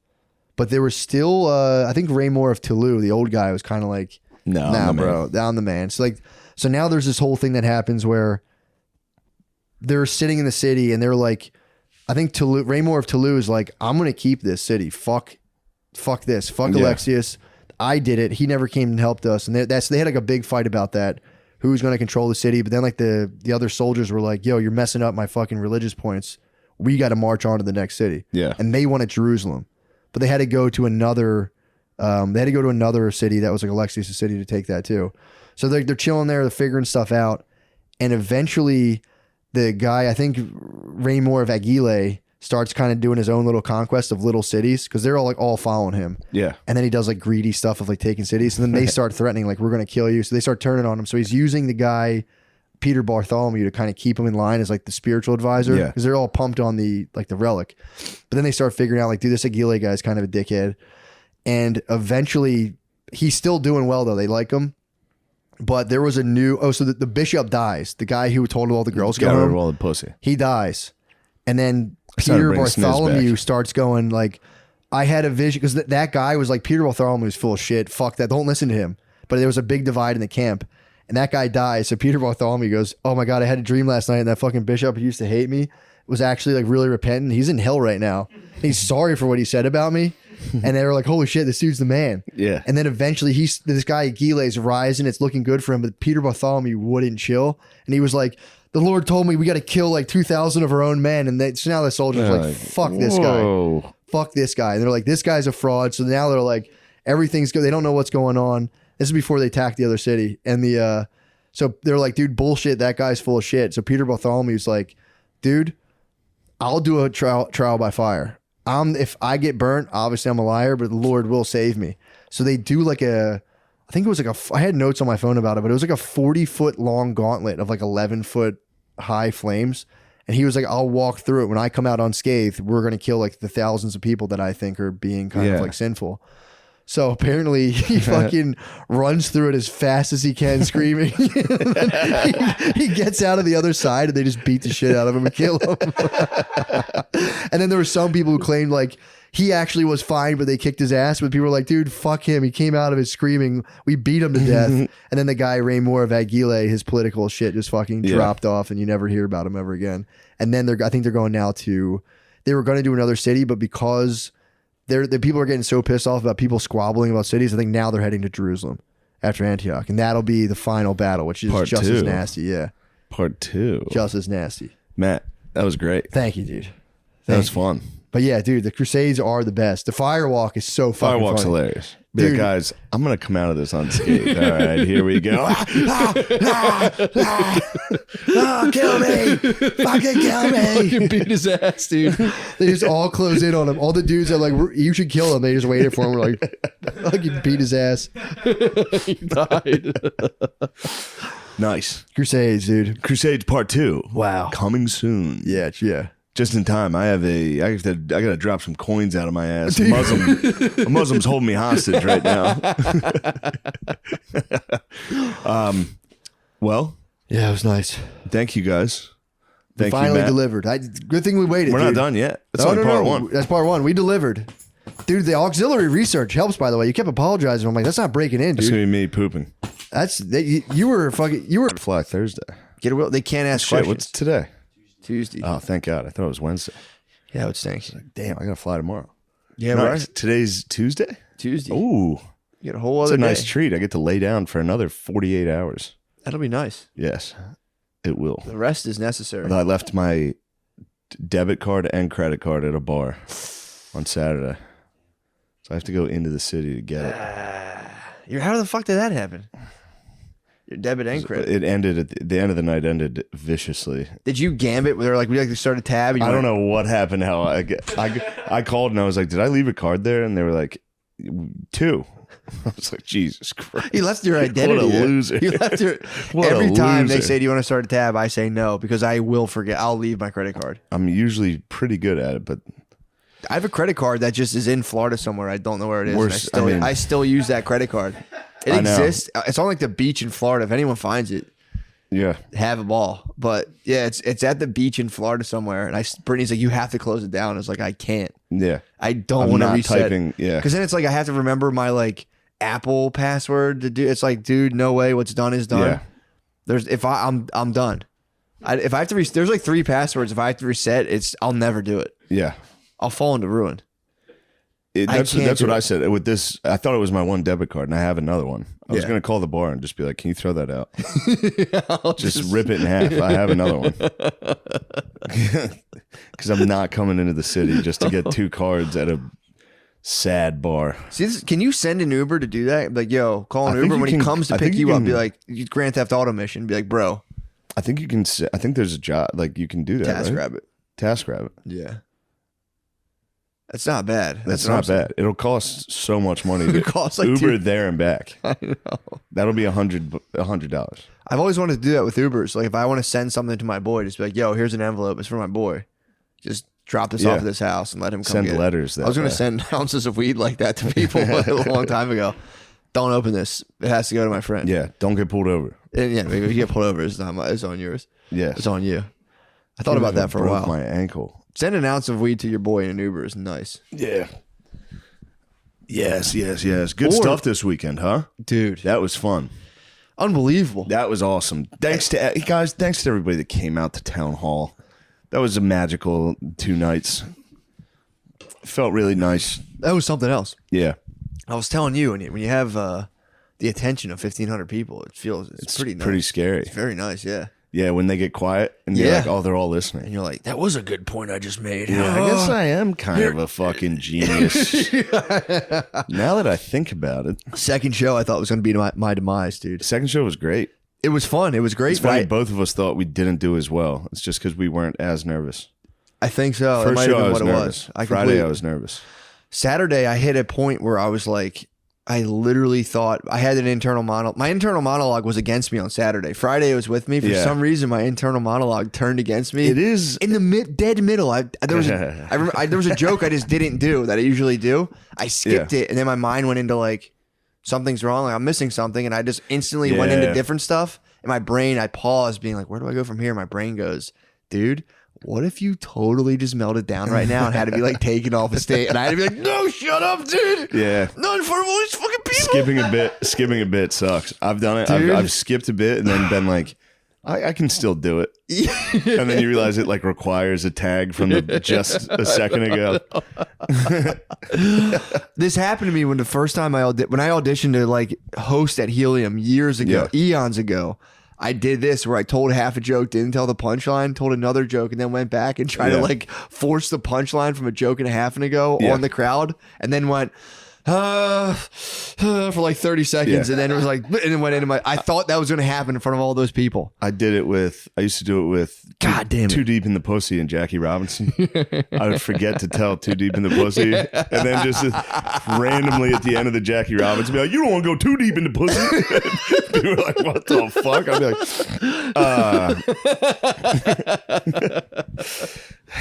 I did that. And then sometimes you do it and you don't even know you didn't set it up. So you're like, "Oh, okay, what's your guys' fucking problem? That joke usually kills. Dude, you guys suck." I started out that way because usually I say I'm both tired and horny as a parent. I didn't say that. I was like, I don't know, after the show, I'm going to collapse into a puddle of cum. and everyone looked. I had 1,500 people be like, why did he just say that? Why did he say it at the end? Oh, I didn't say the first part. Oh, dude, fuck, shit. I'm sorry, Shane. No, it made me, when you were on, I was back there with Butterly, and I was like, it's great, dude. It's great just seeing Matt in front of a theater. It's just espousing insane statements. Just a whole crowd. Well, the worst part, you're like, "You want to come to New York?" And I was like, "Yeah, I'll do a show there. What's it called?" He told me the place. And I Googled it, went, "Oh boy." Yeah. That seems like a large place. It was a big one. It's nice to see. I was like, "Oh, I was like, Shane, why are the seats red in there? Is that a that's theater? Not a good sign. Is that a theater? Why is there a chandelier where we're performing? Do you think they'll like my travel buddies hoodie? I will say though, the green room before shows, I get very stressed. Yeah. When there's that many people. Well, Friday there's nobody there. Yeah, that was nice. Chill zone. But and then Saturday, all the bros, all the Jays. Yeah. The Jays assembled. It's intimidating, dude. Having fucking 20 Jewish people. Yeah.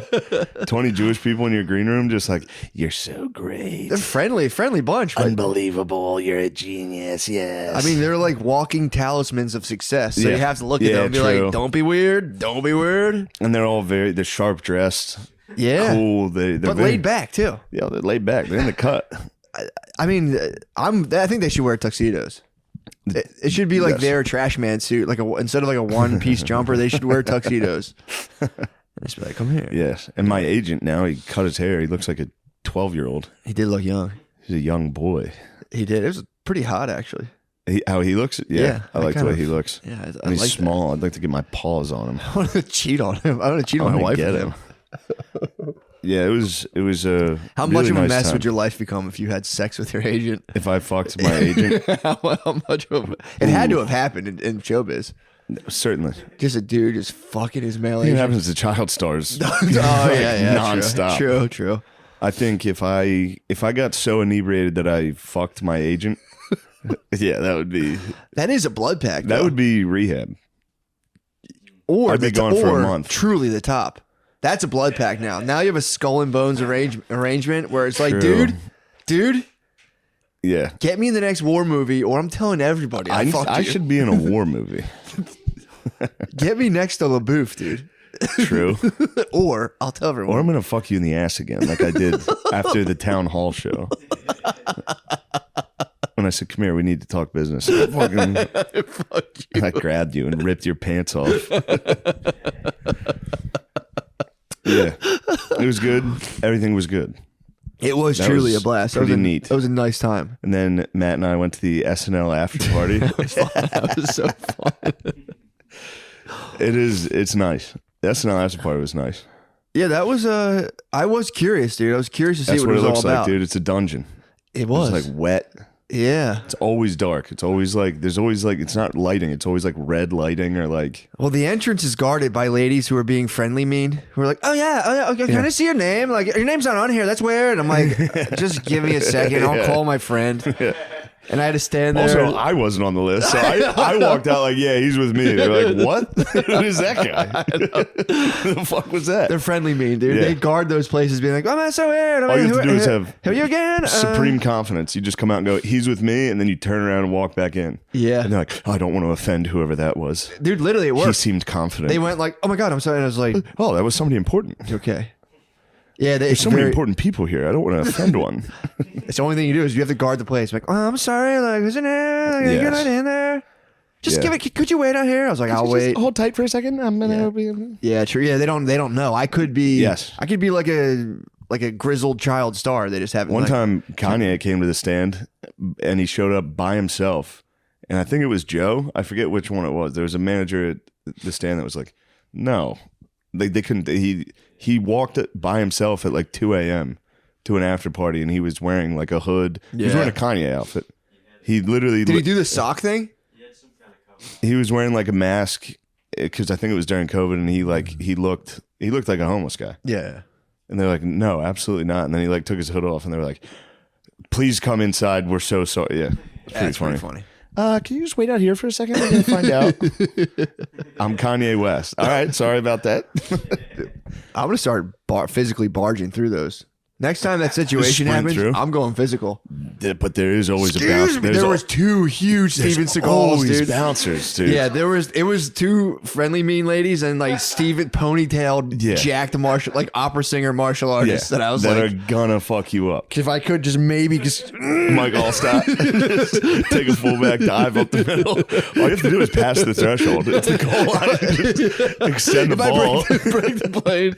It'd be nice to do a slow, just give a slow wedge. You're like,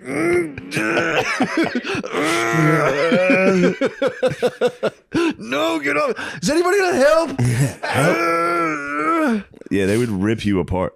They would beat my ass, Yeah, dude. that's their job. Their job's there for just in case a dude tries to all stop. Just lower the shoulder. They're like, no, you can't get in.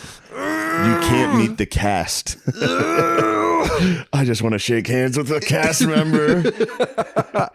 Get your fucking hands off me. I just want him to sign my hoodie. Yeah, that was. I should have went in there and spazzed on anyone I know and be like, oh, fucking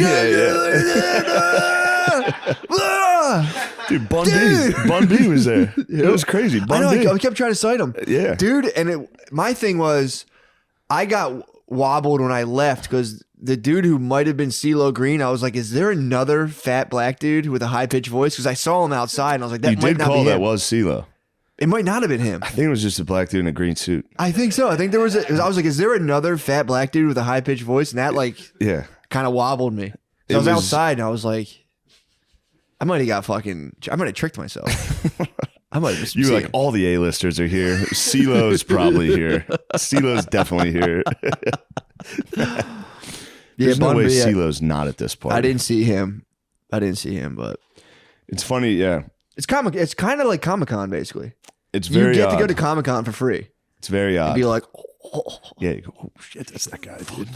I'll go get I should go say hi to him, dude. dude. I'm gonna go say hi. And then you walk up and go.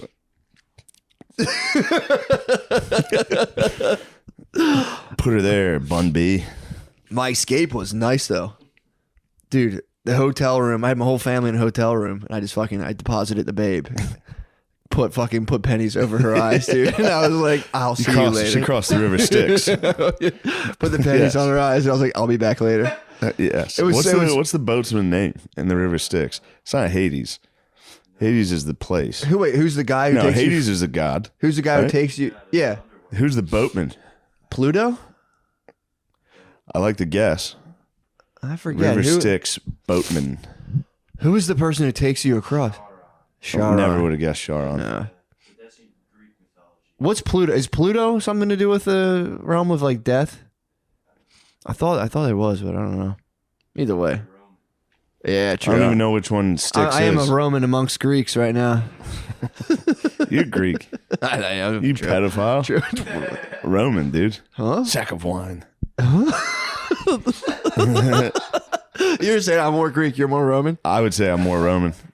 I'll take that. There's a funny meme that makes me laugh. It's like weed and mushroom civilizations, and it's like huts. It's like alcoholic fucking citilizations. It's just Rome. I mean, it's funny you bring that up. That's the one book I'm reading, 6 Beverages That Changed the World. I mean, I only listened to half, and I should have done better and listened to like 2 hours on the way up, but I was bullshitting. But dude, the invention of beer is sick as fuck. It was enough where I called my brother and I was like, dude, like how hard is it to brew beer? And I know I was in my head, I'm like, you're not gonna brew beer, dude. You should start brewing beer. I got in a bug. I'm like, yo, is it like, could I just like brew myself a 6-pack? Dude, have you ever had someone's fucking brewed beer? Always, It is except disgusting. we have it's my cousin's husband. He's been doing it now for I think like 15 years. He's nasty. Oh, really? But every other time someone's giving me beer, they're literally handing you piss in a bottle, and you Piss have in to a be glass, like, fucking disgusting bottle. They're like, yeah, I got a brew kit last year for Christmas. Dude, it's the worst. This is my first one. It's They're like, a menace, nice. dude. They're truly It's a like menace. fucking 90% alcohol. It's just you go blind. But yeah, I was listening to like how I had such a fucking it sounds so dumb, but I like listening to it, I realized how sick beer is. I'm like, beer is sick. Yeah. I mean, the anxiety post hangover is what drives civilization. You wake up, you go, I got to do something. I got to get something done. I've got to become great. Dude, I explained that to my cousin one time, and he just kind of looked at me like I was the biggest dickhead in the world. What do you mean? A long time ago, I was like, yeah, something about, we're talking about like, this was like before I was in college, or I might have just been in college. And I was like, yeah, dude, I was like smoking a lot of weed, obviously, at the time. And then I started drinking a lot more. And I was like, yeah, something about like, if I'm drinking a lot, I wake up and I'm like, I didn't realize even what anxiety was. I just like feel energized and I want to get stuff done. And he just kind of looked at me and was like, cool, dude. And I was like, Yeah. fuck. I am jealous. Fucking said something dumb to my older cousin. I'll never live this down. I'm always jealous of the dudes who don't get hangover anxiety. Yeah, no. There's guys that just are like, yeah, last night was crazy. Yeah, That but was fun. is that good though? To not get the hangover anxiety? No, You know what probably I mean? not. But That's your higher essence, dude. I am jealous of the people that are like, that was fun. Stone people. I can almost never do that, They're called wooden people. even if it's a great night. Yeah. Called wooden people, dude. Yeah, it requires it. It has to be a true. Like Saturday was fun. Saturday was fun. Oh, dude. Stayed out too late, rolled my ankle, and that'll be the last SNL after party for a very long time. Yeah. Those are never good. Well, you could get hurt. You could hurt I yourself. got hurt. You could hurt I got yourself. really dude. hurt. You stayed up too late and you hurt yourself. That could happen. You need to go to bed. I did drive home, dude. I was fucking. Oh my god. I pulled the plug at 4. But I was actually, dude. I don't know how that night I munched a whole chocolate bar. A whole dark chocolate. Usually I have like little squares. Yeah, it'll wake you up. I partied, dude. It was party time. You had I a did chocolate bar. Cocoa, dude. I basically did cocoa. Yeah. Some people were really doing cocoa. Some people really but you were. were eating an entire dark chocolate. Little dark you ate a chocolate. dark chocolate candy bar at the SNL after party? No, I Dude, ate a what are whole- you nuts? I ate it before. You can OD, dude. You can during be the like show. Belushi, dude. That's You're crazy. I'm basically Farley, dude. Dude, I ate it before. That's why my fucking inner monologue turned on me. Yeah. I ate like half of a 70% chocolate bar, and then ate the other three. I was like, "What's the point?" Afterwards, and ate the other 3/4, and just I was up. You hit me up at like 3 a.m, and I was like, "Yeah, I'm up." I was wide awake. Yeah. That's how I was sensitive. surprised you were awake. Yeah. I'm a sensitive instrument, dude. That just reminds me before I get, speaking of Farley, we were talking about Adam Egett came over on Sunday and we went and watched some football. We're telling funny stories. He was telling me a story about, I forget the guy's name, so I'm going to fuck it up, but the guy who I think co-wrote Dirty Work with Norm, but he said he told, he worked at SNL and Rodney Dangerfield was hosting and he was like, I got a joke, I'm going to run it past Rodney. And he was like, all right, there's 2 gay guys. And they're going to play hide and seek together. And the guy goes, "Let's play hide." One gay guy says to the other gay guy, he goes, "Let's play hide and seek. And if you find me, you can fuck me. I'll be behind the couch." And Rodney goes, he's like, "I got to tell you, kid, I'm not a big fan of jokes." Just stonewalled him. What? But he knew it. I mean, that joke's incredible. Yeah, it's I'll be behind the couch. If you find me, you can fuck me. I'll be behind the couch. I was like, dude, how do you even come up? How does somebody come up with a street joke? It's That's crazy. genius. I It's honestly, like a weird level of genius. It's like, I get tripped up thinking about whoever came up with those things. Where I'm like, it's the same thing. I'm like, dude, did anyone ever even come up with those things? Or have they just been floating around? yeah, It's crazy to think someone made that up. yeah. Like even like little Johnny jokes. I'm always like, What's a little Johnny joke? there's like a whole genre. What's a of- little Johnny joke? You ever heard a little Johnny joke? No. There's a whole genre of street jokes of like little Johnny who says something very inappropriate to a teacher. Do you have one that you remember? Can you Google a little? There's like I can't remember any of them, but it's Yeah. always him like saying something very inappropriate to a teacher. If you can find one, Gardini, that would be fantastic. It's always That- hard to remember street jokes. There's 23 of the best ones you don't want to miss.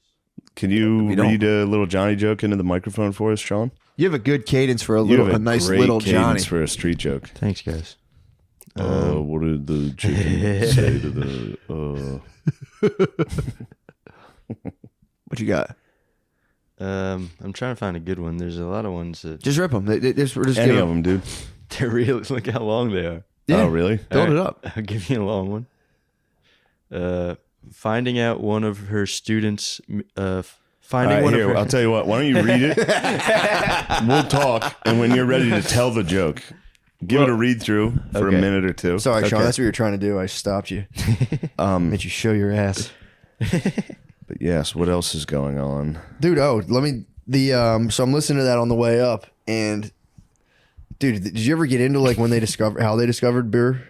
No, It's actually really sick. It was from hunter gatherer. It's like it was it tied like to the dawn burying- of civilization. burying like the shit they've gathered, and then it fermented. Sort of like kind of like that, where they were like just hunting and moving around, and there was wild grains. So every now and again they'd cut some of them off. So like if we keep this on us, if like it just prevents us from all dying of Yeah. starvation. So they started keeping the grains on them. Like this is nice, and they started being like, "Yo, let's just stay by the grains." So that's where the villages started popping up. Yeah. Pretty standard stuff. But then in order to store them, like you were saying, they dug holes in the ground, or sometimes they would like hollow out tree stumps. Yeah, So you'd have that shit just sitting in there. Then it would, if it like It would rain or rain, something, yeah. they would get wet, and then the grains sprout, and that like creates sugar. So they're like, dude, this rules. So they like eat the sugar, from Oh, the grain. man. Like this is like crazy. And they had no idea what was going on. This is of like course. otherworldly shit. And then if they would make these like basically bowls of oatmeal that would sit out for like 3 days, and they'd be like, and they'd sip it 3 days later, And, and it'd be "You bubble. fucking bitch. Literally. just eat some oatmeal and be like, "You've been a fucking dickhead. That's literally how it started. That was You think beer. you're fucking better than me." It was just oatmeal. Just would get fermented, and they'd be Yeah. they would sip it out of like a fucking turtle shell, and then be like, That fucking bitch, dude. Pussy. You've been such a fucking pussy. Dude, you're such a pussy. But yeah, then they started getting like real into it. And then there was guys that would carry around these big tubs because there was like fermenting tubs. And they didn't realize that like the yeast would like start like living in the tub. But they're like, for some reason, when I use they'd obviously attribute it to themselves. Magic. I'm Yeah, magic. they'd be like, I'm magic. And they would just, these dudes would luck around big tubs and be constantly mixing up drinks. And they did have light beer. What? They did have light beer in Egypt. Fuck They had they have like these I cuneiform knew the tablets. Egyptians were onto something. Dude, they had light beer back then. Yes. So they had these cuneiform tablets of like all the different recipes. They had like sick names too. This That would be does like settle it. The Egyptians were white. That settles it. That's pretty great. Yeah, I was pretty pumped on that. And I was like, dude, so you would take like you'd have like this shell or some sort of bowl, and you and your friend would put straws in it because like they had like so much shit floating in it. Of course. So they had to you'd sit there with your boy and sip straws. Damn, they had straws? Yeah, dude. They would sit there with straws. This was like, yeah. I think 600 BC. Yeah. You got to watch Ancient Apocalypse. Oh, I heard. Graham Hancock? Dude, you told me about That's it. My his brother name, told me right? about Graham it. Yeah, Hancock. yeah. Good. Turns out civilizations are old. Older than we Really? think, perhaps. Really? But are they? Oh, Who does it knows? We never find It's out. got a hint of ancient aliens. Does it? Yeah, because there's nothing really to film. Yeah. So they just film Graham Hancock just walking and staring at things. It's pretty funny. Once you realize that's the formula of the show, it kind of ruins the show because it's just Graham Hancock like on a cliff. Like This that's it. looks old. There's something peculiar about the bluffs on this river. Perhaps the river was bigger than they think it was. Maybe we've been here for 10,000 years longer. Who knows? I know. It's like, all right, God That's damn such a it. sick thing because they're like, well, dude, Hoss was hitting me with climate stuff recently. Nice. And he was hitting me with like he's like, they radioactively carbon date the thing. And then the Earth's been cold and hot like 20 times over. And the way the river froze. And it's like, dude. Whatever you got to do to keep. Yeah, it's funny that the big oil is so good at, Yeah. the way they trick us, the whites, Mm-hmm. is to be like, it's actually a conspiracy theory. Yeah. Big Dude. oil's not that bad. Well, get this, dude. Did you know we're currently in an ice age? No. Technically, if we have ice caps on both sides, we're in an ice age. Oh, okay. So we're in an ice age right now, and the idea is that those things have melted and refroze 100 times, and that when they melt, like the Antarctica and all that stuff becomes the Fertile Crescent, and then we'd have to migrate up there. Ooh, and is that freezes why over. there's? What's the name of the civilization in Antarctica? I don't know. I've never heard of it. Warmo talks about it. Oh, Not Tartar. It might be Tartaria. Tartaria. I don't know. Not what the fuck Atlantis. it is. I don't know. Apparently, they said there's a big hole in the ground Oh, in Antarctica, yeah. and the giants live in the hole in the ground in Antarctica. yeah, climate science is such a sick thing to get into. Yeah, especially with zero science. I just mean, fully, carbon dioxide. 50 years ago, carbon dioxide was at like 300 parts per million. Now it's at like 415 parts per million. Tell me that's responsible. Yeah, you tell me it's our fault. It's not. Anyway, there's aliens under the ground down there. Possibly. It's a sick piece of knowledge. You're like, we're in an ice age, right? People are like, what? It's like, yeah, dude. We're in an ice age. This episode of Matt and Shane's Secret Podcast is brought to you by Hamilton Devices. This is a Hamilton device.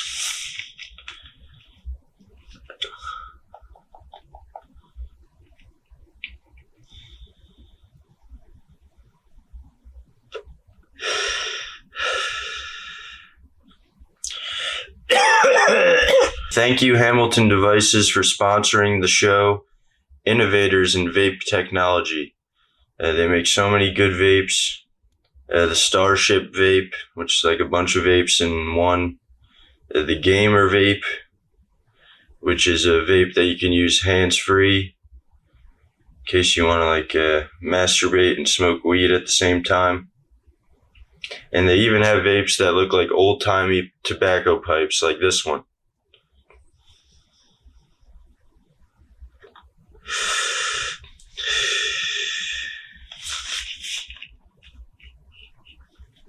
Go to hamiltondevices.com and use code DRENCHED30 for 30% off. Buyers must be 21 or older. That's hamiltondevices.com and use code DRENCHED30 for 30% off. Manscaped. This Thanksgiving, be sure to shave all of the hair off of your tiny little penis before dinner. This way, you can bust out your perfectly shaved genitals, your cherubic penis and testicles. You can bust them out on your family and say, wah, baby wants some mashed potatoes, wah, baby wants some cranberry sauce. And you can go pee-pee on the table. Manscaped. This holiday season, I'll be giving thanks to our friends over at Manscaped by presenting them with my tiny little penis that's perfectly shaved. Manscaped is making sure you have everything you need to stay fresh below the equator. I'll tell you, I love Manscaped, and so do Matt and Shane from Matt and Shane's Secret Podcast. Manscaped's Performance Package 4.0 has got it all. The Lawnmower 4.0 body trimmer and Weed Whacker nose, ear, and hair trimmer. And it features skin-safe technology to protect your holes. And guess what? They're waterproof too. Get 20% off plus free shipping with the code DRENCHED at manscaped.com. That's 20% off plus free shipping with the code DRENCHED at manscaped.com. Be thankful this holiday season for the best gift of all from Manscaped. Your tiny little balls and penis will thank you. Hancock was onto some good stuff, though. What was he saying? He was saying that he thinks asteroid or meteor, whatever hits the Earth, meteor, hit the ice cap. That's why we can't find it. And it caused all that ice to melt like that. And it caused the great floods that are in every civilization's mythology. Really? Yeah. And that's why it destroyed all these civilizations. It's That pretty were neat. around 10,000 years before. That were around longer than we assumed. So what's the connecting dot to like the ones that got destroyed and then us? Like we just people escaped. I don't know. It was always like, how did they build these pyramids? You know, Yeah. shit like that. They're like, if you look, these pyramids are older than they say. The so-called experts. He hates archaeologists. He calls them so-called He's like, experts. these guys think they're so fucking smart. I know. That is sick though to be like. He's I like, think, I'm not an archaeologist. I never got a degree in this. But listen up. What's his credentials? What does he do? I don't know. He does look. He brings up some good fucking points. He does. I am being cynical. Yeah, for sure. But there are dudes. But that's just me. That's because I've got a bachelor's degree in history. Oh, he's So when I see a coming. guy like Graham Hancock, he comes at the intelligentsia like myself. Yeah, you're in an ivory tower. I'm up there saying, Graham, good luck with that. I'd like to see your citations. Graham, is this MLA style Is this or Chicago APA style deep dish? I was thinking about this the other day. Whenever I was in school, even when I went back as an adult, I don't think I've ever used a real source in a paper.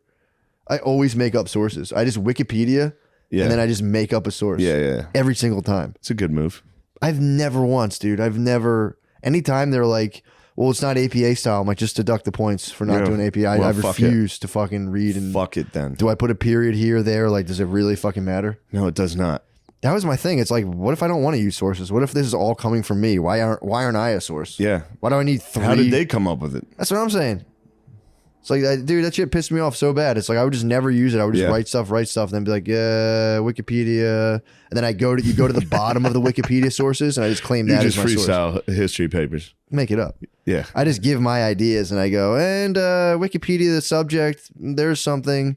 It's from that book. Because they have their sources in Wikipedia, so then I use Wikipedia. I just, rather than being Wikipedia is my source, I say the source that Yes. gives Wikipedia is my source. That's fair. Never use sources, bro. Never use a source. I've hated that since I was a kid. It's like, so you're gonna make me just inject 3 different dudes for no fucking reason into my paper? It's like, what if my logic stands by itself? Why do I need 3 fucking things that I'm gonna just? But it is nice for the word count. If you're sweating a word count, you hit them with a nice block quotation. You're like, there's 250 words. Sorry. You're good. Just checking texts. Getting a There's good supposed text. to be a press release today Really? about me, and it's gonna probably result in some old quotes. What? Oh, for the tour? For the tour? Not yet. You think your enemies are going to look it up? I think and my say- enemies are gonna go. Don't let him back in. They can't touch the shows, though. They try. Yeah. Your live shows, your live shows. They can't touch the live shows. Yeah. But if it's cool shows on TV or something, They'll start. Oh, I see. I think they can say, yeah. you fucking pieces of shit. This guy's a... Let them squabble, dude. I know. Let them squabble But and the sometimes chips it hurts. fall where It they makes may. me feel bad because they publish that I'm a bad person. Yeah, that stinks. That makes me feel bad. No, that's There's understandable. literally a written article. It's like, you know, this guy sucks. Playing Xbox. Yeah, it's just the 8 Turns wins. out my inner monologue's right. You gotta ignore all the 8 wins, dude. And just let them blow over you. Just fucking. Hey, maybe I'm a dickhead today. Tomorrow I'll be the man. It's It is what it is. truly irrelevant. I mean, it does suck. Reading something that's your words, then be like, this guy sucks. And you're like, I was kidding, but I was joking. I was just messing around. Yeah. Yeah, that's It'll got to be be okay. anxiety inducing. Nonstop. Yeah, Podcasts give me so much anxiety now. it makes sense. That's all I think about. Just Not pod- all I think about, but I think about it a lot. I'm like, oh, fuck, I said this about this person. They're going to be so fucking pissed. Yeah. No one ever cares, No. but Or it's just kind of like, yeah, I don't think people give a fuck. no one does. It's only this most slithery of creatures. That is the most slithery of creatures Yeah. going around and fucking sifting through They're like old gold miners, sifting through podcasts. Like, there's one. Jackpot. There's one. Jackpot. There's Nice. gold in these parts. They do a 49er dance. Yeah, that's their plot. Yeah, man. I mean, dude, I don't know. I'll be all right. For sure. I mean, dude, you're fucking. What I'll be strong would you okay. say? What hashtag strong would you say? Would you say you're Jersey strong by this point? Or would you say I you're would more say Florida I'm- strong? Are you Florida strong? I'm Florida strong. Nice. No doubt. Yeah. I get crushed by a hurricane. No one cares or talks about it. I'm just like, Florida's People are actually quite happy Florida's to see that crazy. it happened. Yeah, people are happy that it happened. Fucking idiots. Yeah, that's what they get for living there. Yeah. They should live where we live. Michigan. A shithole. Yeah, it is No, unfortunate. Michigan's beautiful. People are fighting for like some weird territory right now. No one's really even thinking about it like that. Yeah. Are they are still going. People are fighting They're for still going. People are fighting for the internet right now. Yeah. Elon Musk's Twitter. I don't know if anything bothers me more than people shitting on Elon Musk. Dude, it fucking pisses me off. It's so fucking... Look, I'm not saying you shouldn't make fun of Elon Musk, but like that it's become like a polarizing, like the left is like, oh, we're going to have to pay to be verified now. Fuck you. It's like, what do you care, you psycho? Yeah. What are you talking about? What if the money Why are goes you to support? all... It's like, do you all really feel strongly about it? Or did one person that you all follow say it? Yeah, dude. I had people spasm me yesterday when I posted the NPR article about Chappelle. And it was like Dave Chappelle. Oh, that was a nice little disappoints. tweet. Thank you, man. People started going, it's implied that it's an opinion. It's like, no, dude, when they do opinions in the news, they say opinion, Dave Chappelle disappoints. That way it's not representing it as like an idea that's like they're telling people how to think. Yeah. So when you say Dave Chappelle disappoints, you're stating it as an objective By the way, I fact watched rather than it. I opinion. watched the monologue. It was great. I know it was. When I saw that, I went, I bet it was good because literally Pussy Central, sorry. Really pussies. NPR, it actually Pussy is Central. Pussy Central, dude. Pussy Central breaking news. Yeah. It wasn't that good. It actually disappointed me. Dude, it disappoints. And it's like I didn't respond to this guy, but my whole thing was like, he's like, it's implied that it's an individual's opinion. It's like, no, then when it's an opinion piece, they say opinion. Dave Chappelle disappoints. This is why I think that. You represent it as an objective fact, and there's enough people in the world who go, okay, I got the signal. I didn't like the way Dave Chappelle did the thing. Or I didn't like it. I heard he actually was, and they won't look into it any further. And it's like, they shouldn't be allowed to do that because people, dude, I've talked about this before, the Stanley Milgram experiments. Like, I think like 70% of people would keep turning up the fucking dial and shocking people. Yeah. When you would shock people. Yeah. So we have to accept the fact that Guys in the literally, other room like, yeah, and there was like, do just it. there's a guy in a lab doing coat going, "You must go on." Yeah. And dudes would be like, "Fuck." I And guess I will hurt this guy. So let's accept the fact that the majority of human beings can't fucking think for themselves. It's what they're paralyzed under, just like fear of disappointment and everything. And it's like that's being taken advantage of. Nobody wants to talk about it. Dude, the prison experiments, same thing. They put people in those things, and they were just Yeah. like, "What am I, a guard? Okay, fuck you, you motherfucker. You can't get." Was there another thing that came out that the Stanford prison experiment was false? Like that's not how it went. I don't know. I forget what it was. Well, dude, you know they had people. So you signed up, maybe, but they had to cancel it like 5 days, and it was too much. yeah. But what The happened guards was got after it. people signed up for it, and then they had real police officers. They'd be like, "Yeah, I'll do a thing," but then they would. So what happened was they didn't know this.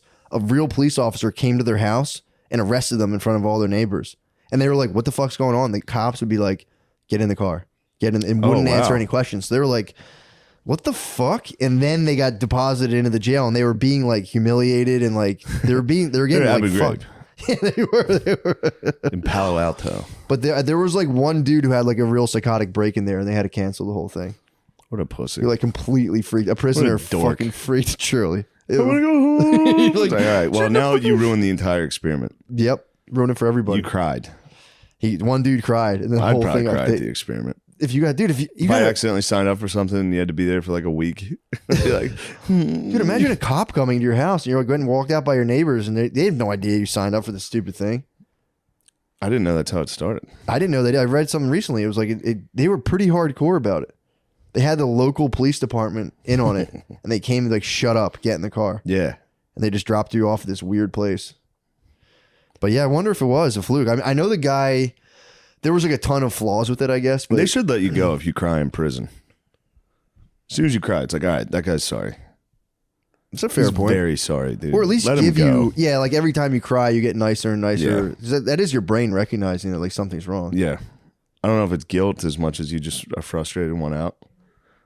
But if you cry I always felt bad for the guy. You know, in the movies when they're like fresh fish, when you're all walking in for the first set, yeah. Then one guy's like, woo, and they're all like, ooh, we're gonna fuck you, motherfucker.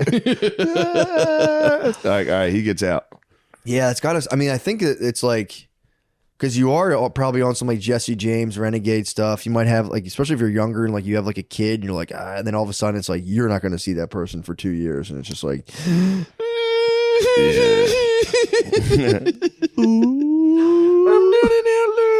I'm not an outlaw, it turns out. dude, Dang it. I thought I was a desperado. yeah, that must suck. I'm just a fucking loser. Although Fuck. there are the people that get in there and they go, I kind of like this better than real life. And that's Hell yeah. dangerous. That's a scary boy. yeah, man. It's like I don't have to worry about any of that other stuff. Yeah. It's like it's kind of. I just got to handle my shit in here. Yeah. I just got to do push-ups and fuck guys. Yeah. Get I'll head. be behind the couch. Cop head, do drugs. You literally are just completely cared for. It's like you just like get drugs in jail. Yeah. Do drugs. A doctor sees you every now and again. But every once in a while you get stabbed 78 times by a fucking shaved down toothbrush. Dude, the way they stab is so funny. I know. It's so scary, dude. Dude, Bert saw a dude get stabbed to death in the county jail. Oh. And it was like over bullshit. Like there's young gang members in county jails Yeah. now.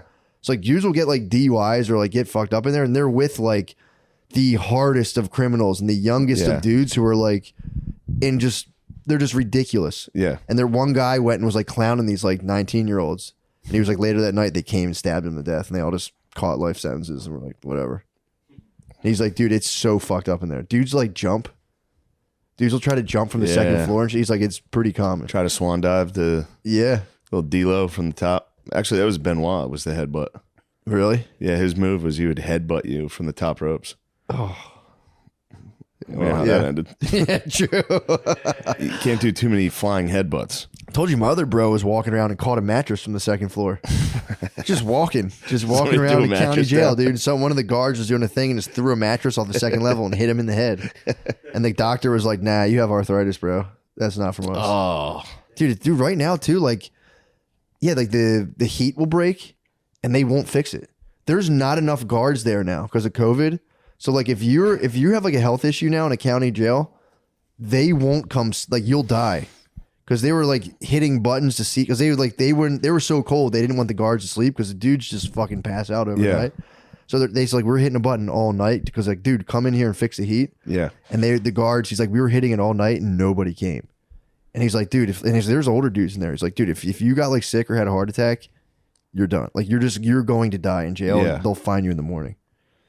He said they were like going on strike. He was like, it was getting ugly. They were like, he's like, it's really nasty. With COVID now, dudes just get stuck in there and like, that's it. And like COVID will spread through the wings, and like dudes are in there just like hacking their lungs up, and they're just like, Jail sucks. yeah, Delaware County, dude, it blows. Jail stinks. Yeah, dude, it's I'm always afraid of getting arrested here.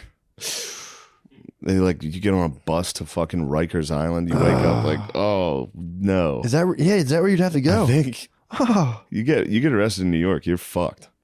I didn't think about You that. get like a DUI in New York, you wake up at Rikers Island. I could be wrong about that, but Yeah, there's got to be some sort of like holding place. I think there are holding cells throughout New York that are also that's got to be the worst.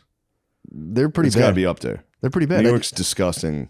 Yeah, Everything's small you'd be in and there with, dirty and bums old. yeah, homeless guys. It's like a subway station. Like it's like Yeah. tile. You'd be in there with the housing challenged. Yeah.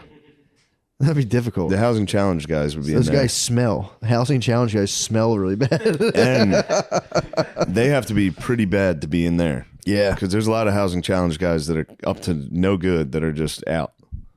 Yo, yeah. You got to get, you're the worst of the worst housing challenged. And then you with a hangover, waking up like, The beds are supremely I wanna go uncomfortable. They're home. supremely uncomfortable too. Yeah. So you're just laying on a metal, like a vet table. Fucking sucks. Guard dog, did you get that joke yet? All right, well, let's see Fire one up. if you've mastered one. All right. Well, they're not Don't the preface it. most titillating jokes, but Why are you making fun of Matt? Matt said he Fuck, liked man. him. I'm sorry, Matt. I mean, some of them are kind of funny. That's fine. It's just, This one's pretty amusing. attacking my sense of comedy was funny. It's a Yeah. very deep insult. So you're disappointed. You're disappointed by Matt. No, I wouldn't say Matt's that. monologue. You're disappointed by it. Yeah, what you got? Come on, bud.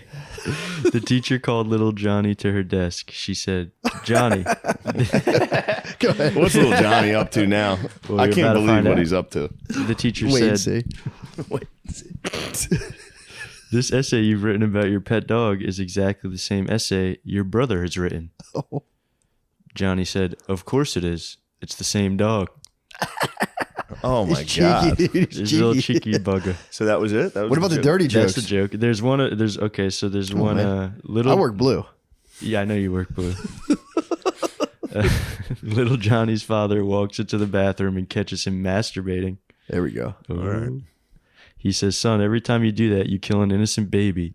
The next day, his father walks into the bathroom and catches him again. Johnny says, "Dad, bow your head. Can't you see we're having a funeral in here?" Hilarious. Dude. Yeah, that's What pretty are you that's a funny. good What one. are I you like talking that about? one. That's the genre, dude. True. Usually it's in class, like talking about the teacher's titties. Yeah, there's It's- some good ones about class. Man, I used to like street jokes are very fun. We get them going. Do you know any good ones, Sean? I know a good one, Let but me hear it. it's a little offensive, so That's it's okay. a little blue. But you know the one where it's like, what's the difference between a Jew and a canoe? Never heard of that before. Dude. Jesus. Dude, what the fuck are you talking about? And now, Sean, the hell are are you you that doing? tone deaf during these times? Why'd you do that? You asked me if I had a street joke. Yeah, just a nice one. Yeah, dude, I know a Yeah, million of those. I'll give I'm you gonna one. s- Yeah. Sorry. So there's a comedian on a cruise ship. Actually, I'm sorry. He's a magician on a cruise ship. Yeah. He's a magician. Yeah. And there's the act before him is a comedian and a clown, and they have a parrot as part of their group. So every night they go first and they got to clear out, but the parrot's always still in the back of the room, and they do the same act every night. So every night the magician goes on, and he starts doing his act, and the parrot's like, "Bert, it's in his pocket, Bert." And he's like, "Fuck!" He just keeps ruining every trick. Every night he's like, "Bert, there's a mirror, Bert." And one night the cruise ship sinks. And the only survivors, the magician's just sitting there floating. Days go by, 3 days go by, and he realizes the parrot's floating, getting closer on another raft. Day 3, the parrot comes up and goes, "All right, asshole, where's the boat?"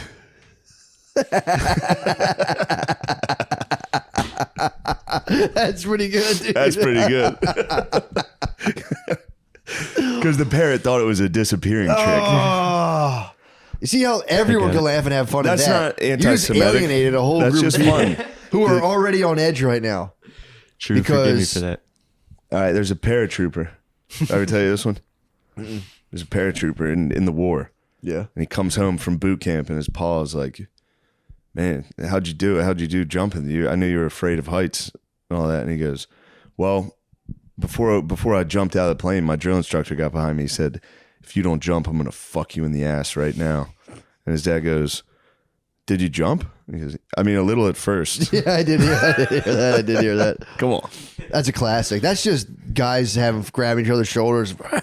Yeah. None of that anti-Semitic, you know? Sorry, I'm still learning and growing.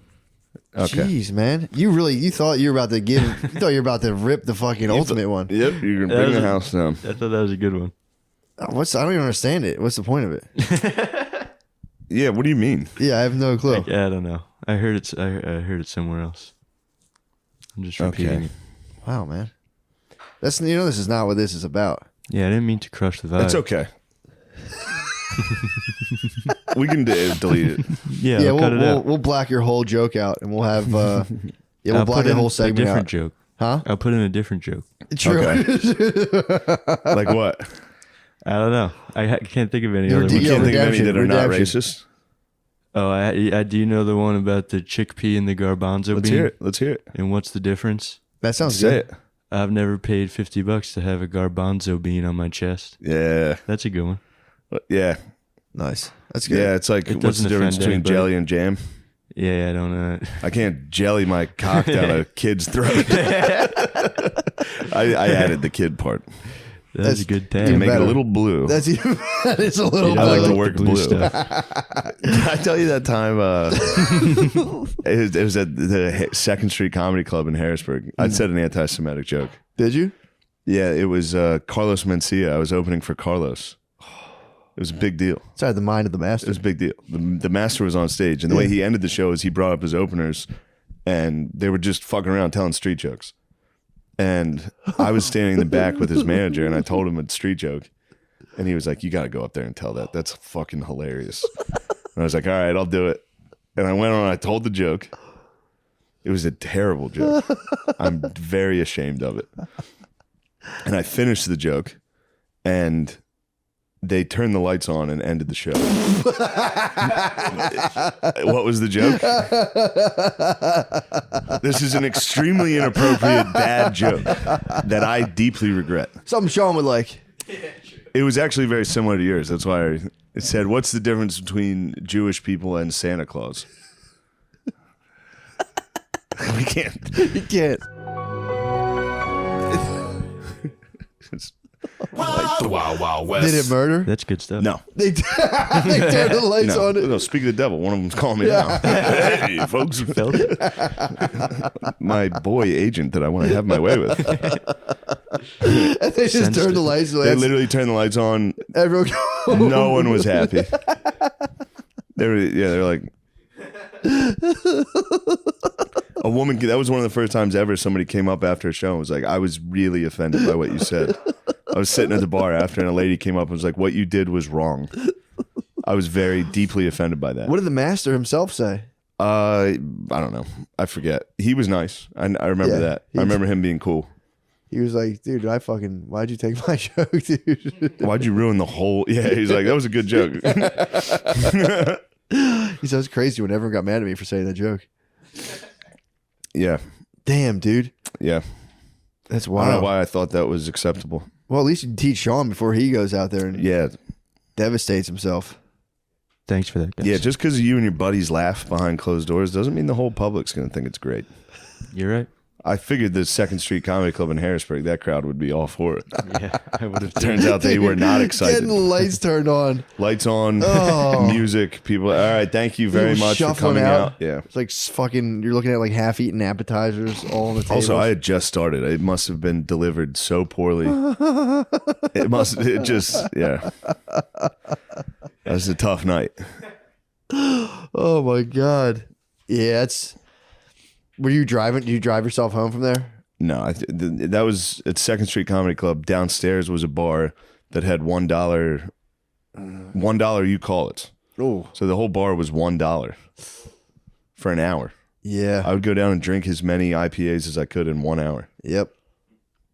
We used to have that at Kavanaugh's when I was in college. It was $5 to get in, and then drinks were I think like 50 cents Yeah. between like I can't 10, believe they were doing that. 10 and midnight, Yeah. and you just go there and just drink as much as you could. And shots over and over again. Shots. You would get I would get so hammered that I'd like be ordering a drink like that'll be $14, and I'd be like, "What time is it?" And they're like, "It's 12:30," and I'd be like, "Fuck!" And then I would spend like $150 and be like, "Fuck." Yeah, that shit ruled, dude. Like it's 12:05, but come on, dude. help. $7. How about one, please? Yeah, just for $1. I used to go to the bar in gym shorts, stand there, get hammered, and then like try to get pussy. That's the shit. It was dude. so fucking That's the shit. sick. You dressed like Fetterman. Yeah, I was fettered out. Gym shorts, hoodie, blacked out. Yep. You were a stroke Fetterman. Yep. And I would like it. He was like, "Hello, Nelly good would, dude. Nelly would come on at midnight. I'd be like blacked out and start dancing. And be like, I might get pussy. I'm definitely gonna kiss. I'm gonna find my love." Yeah, that was sick. That was very fun. It was a fun time in life. That was a fun time in life. It was a pretty painful and confusing time of life too, but it was very. The high points were very sick. But in hindsight, you do kind of forget about the painful anxiety. You do. And you're just like, that was sick. That was fun. Yeah. It was. That was honestly the best. It just sucked though, because you have no idea how awesome free time is. And then all of a sudden you lose all your free time and you go. Yeah. Free time is tough though. You think it is. I will say, free time in Mount Vernon was tough for me. When you were at down our old apartment. Oh, yeah. That was tough. Yeah. Now I can enjoy free time I'm like, nice. I get fucking 3 days off. That's true. Let's go. No, that's a fair It's point. free time. You saw what I was doing. Little Battlefield 1. Yeah. I'm nice with the sniper. Dude. Everything else, I am horrendous. I'm probably absolutely horrendous. Dude, That game's impossible. It's kind of selfish of you not to sniper. Yeah, I was hurting my team. You saw think- what happened when I sniped. Cleared that whole fucking house out. That was crazy. That was a lot of people were very excited. My boys were trapped. Yeah. That house was killing us. You were fucking Don't worry, American guys. Sniper. I'll take care of it. They were trapped. That was pretty sick to Yeah. see. That was neat. Where are we at time-wise? 22 minutes. Oh, 52. nice. This Yeah. thing's flying. Yeah, we ripped it up, man. This was another fucking hit. Shane, we ripped it up, man. Man, we keep coming up with big We hits. got in here, we fucking ripped it up. I mean, every time we're at the plate, they're like, they can't do it again. It's been done. It can't be another home run. It's been done. Gone. It's Out out of of the here, park. Dude. It's out of here, dude. The Carlos Mencia story, out of the park. That's not going to come back to haunt me. No, I mean, there was no disrespect to the king. Yeah. Oh, you're talking about what you did. Yeah, what I did. I mean, dude. I was genuinely remorseful. I remember a woman coming up and being like, what you did was wrong. And I remember genuinely being like, I'm really fucking sorry about that. Yeah, but there's a thing. My bad on that. Dude, I mean, I grew up hearing all kinds of shit like that. So Yeah. for me, it's like, are we having fun? This is how I have fun. And Yeah, everyone I have goes, fun. I say the worst thing I can what think the of. fuck? Yeah. Yeah, but people don't understand, dude. I try to They don't explain to people, understand. dude. I'm like, you don't understand. dude, I remember when I was working with my dad and like my uncles were sitting out there, and I think I've told this before, but a truck driver ended his life tragically. And we all caught the news of this guy's suicide, and we just went, we fucking laughed at him because he was like really, really short. Yeah, so him think killing himself was funny. So we all paused, and someone was like, "What? Did he hang himself on the doorknob?" Bah! And everyone laughed, and we just like went back to like pushing rocks with bulldozers. It's the only way you can survive pushing rocks with bulldozers. I know. Like, oh, that guy we used to make fun of all the time hung himself. And we went, What a loser. pussy. That's not our fault. Blood's not on everyone's hands in this room. Yeah, it was like right after lunch. You all had that like post-lunch tired energy, standing around like a sidewalk. Post-lunch tired at work is fucking awful. Dude, especially you get cold, man. It's the worst. You eat lunch inside in the winter, and then you come back outside, and you're fucking freezing. Everyone's sluggish, and it's just like, dude, what fucking time is it? That's the worst. Because I would hit lunch as early as possible. I would get to work and just be like, dude, all I gotta do is get to lunch. I'd have like 10 a.m. lunch. Be like, fuck, I'm still here for 7 hours. Fuck. I used to try to do the opposite, take a British lunch. If you eat lunch at 1, the afternoon is. Yeah. You can hold out. It really is like that 10 till 12 time is the worst. At the last place I worked at, the Toyota place in the garage, everyone would take lunch at the same time. So the place would just be fucked. And then like you'd be the one stuck down there. You'd have to go to lunch early to beat the rush. Yeah. Because then that's when people go get their cars fixed. They're at work. They're like, I'm going to drop my car off. Yeah. I'll pick it up after work. Everyone's chilling. There's one guy at the desk. It's me. And you have to be like, we're And all I'm on like, it right I now. don't know how cars work. They're like, well, what's wrong with my car? I'm like, honestly, I have no idea. I can't even read what the guy wrote. I'm trying to communicate this to you. I'd have to run back and be like, what? Like, tell him it's this. I'm like, all right. It's this. Like, how much is that? Because I'm here for an oil change. I'd be like, it's going to be $1,200. Otherwise, I recommend you don't drive the car. It's a safety hazard. Like, you'd have to be like, do you have kids? I wouldn't drive that thing unless you're comfortable with your kids dying. You should give me $1,700 to fix a part that I don't. And then they'd be like, what does it do?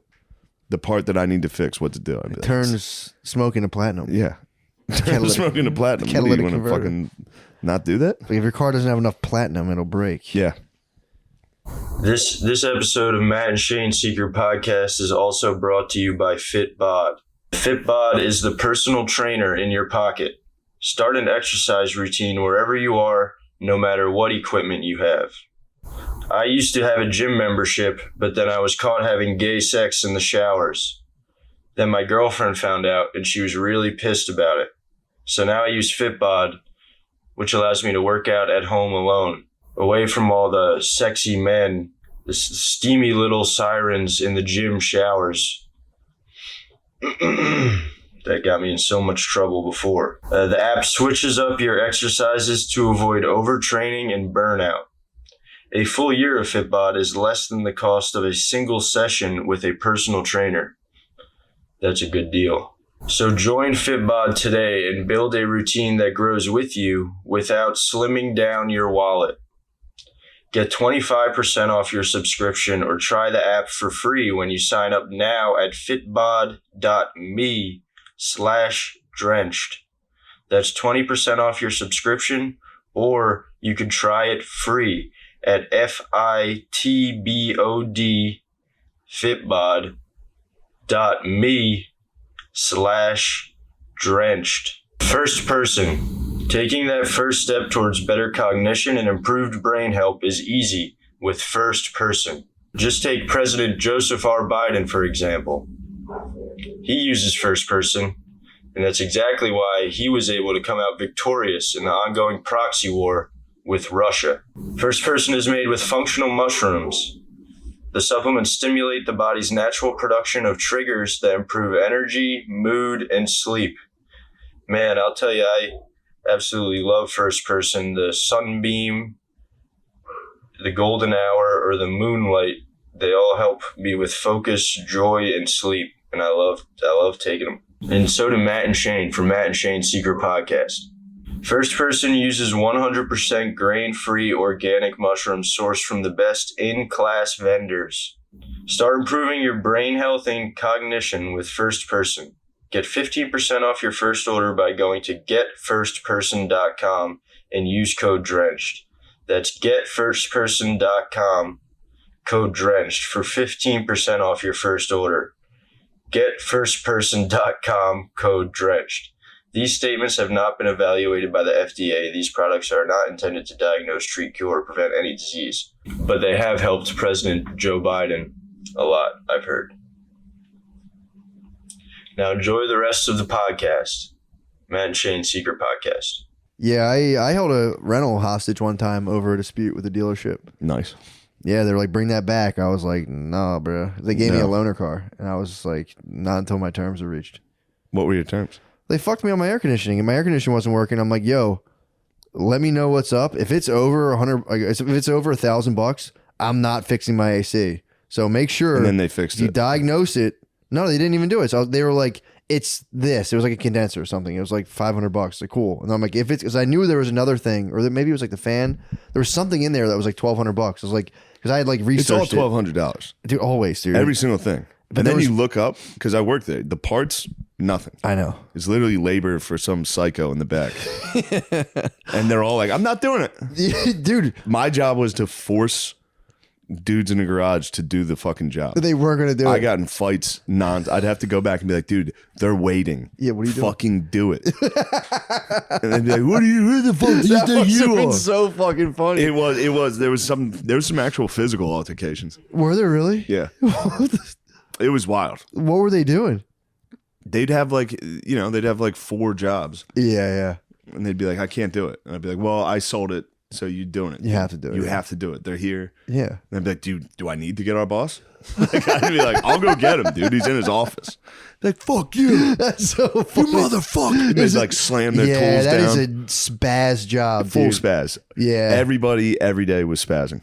Yeah, that's There wasn't one moment. There was a couple cool ass dudes that would like they were the best at their jobs. Yep. That wouldn't spaz, but everybody else was new, and I was new, so they had me in the quick lane. So all my guys were brand new, and all they were doing was fucking like oil changes. That's all they could That's do. kinda nice. That's the only thing I knew about. yeah. So I would have to battle those dudes every day, though. Oh. Like we got 4 more oil changes. How many of those dudes fake the oil change? That's my biggest fear. And I always say it to them, I go, guys, you didn't just fake my oil change, did you? Like, oh, we would never. We would never. No, they wouldn't do that, but they would. Like they'll come back and be like, your oil pan's leaking, Yeah. and then you'd look at it and be like, is it? Yeah. Like, It's just, no, it's fine, dude. I'm not paying yeah. $3,000 for a new oil thing. Just I don't need oil. The car's gonna run, dude.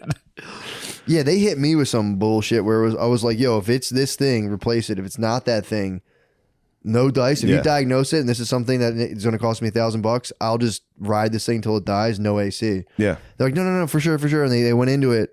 Like, it's a little thing. I'm like, cool. They replaced that. I get into my fucking car. I'm blowing the air. And I'm like, air's coming out like 80 degrees. Yeah. They're like, no, just drive it. It should be good. And I was like, okay. So I started driving. Nothing. I call back. I'm like, dude, my air's still fucking hot. And you guys charged me $500. I'm coming back.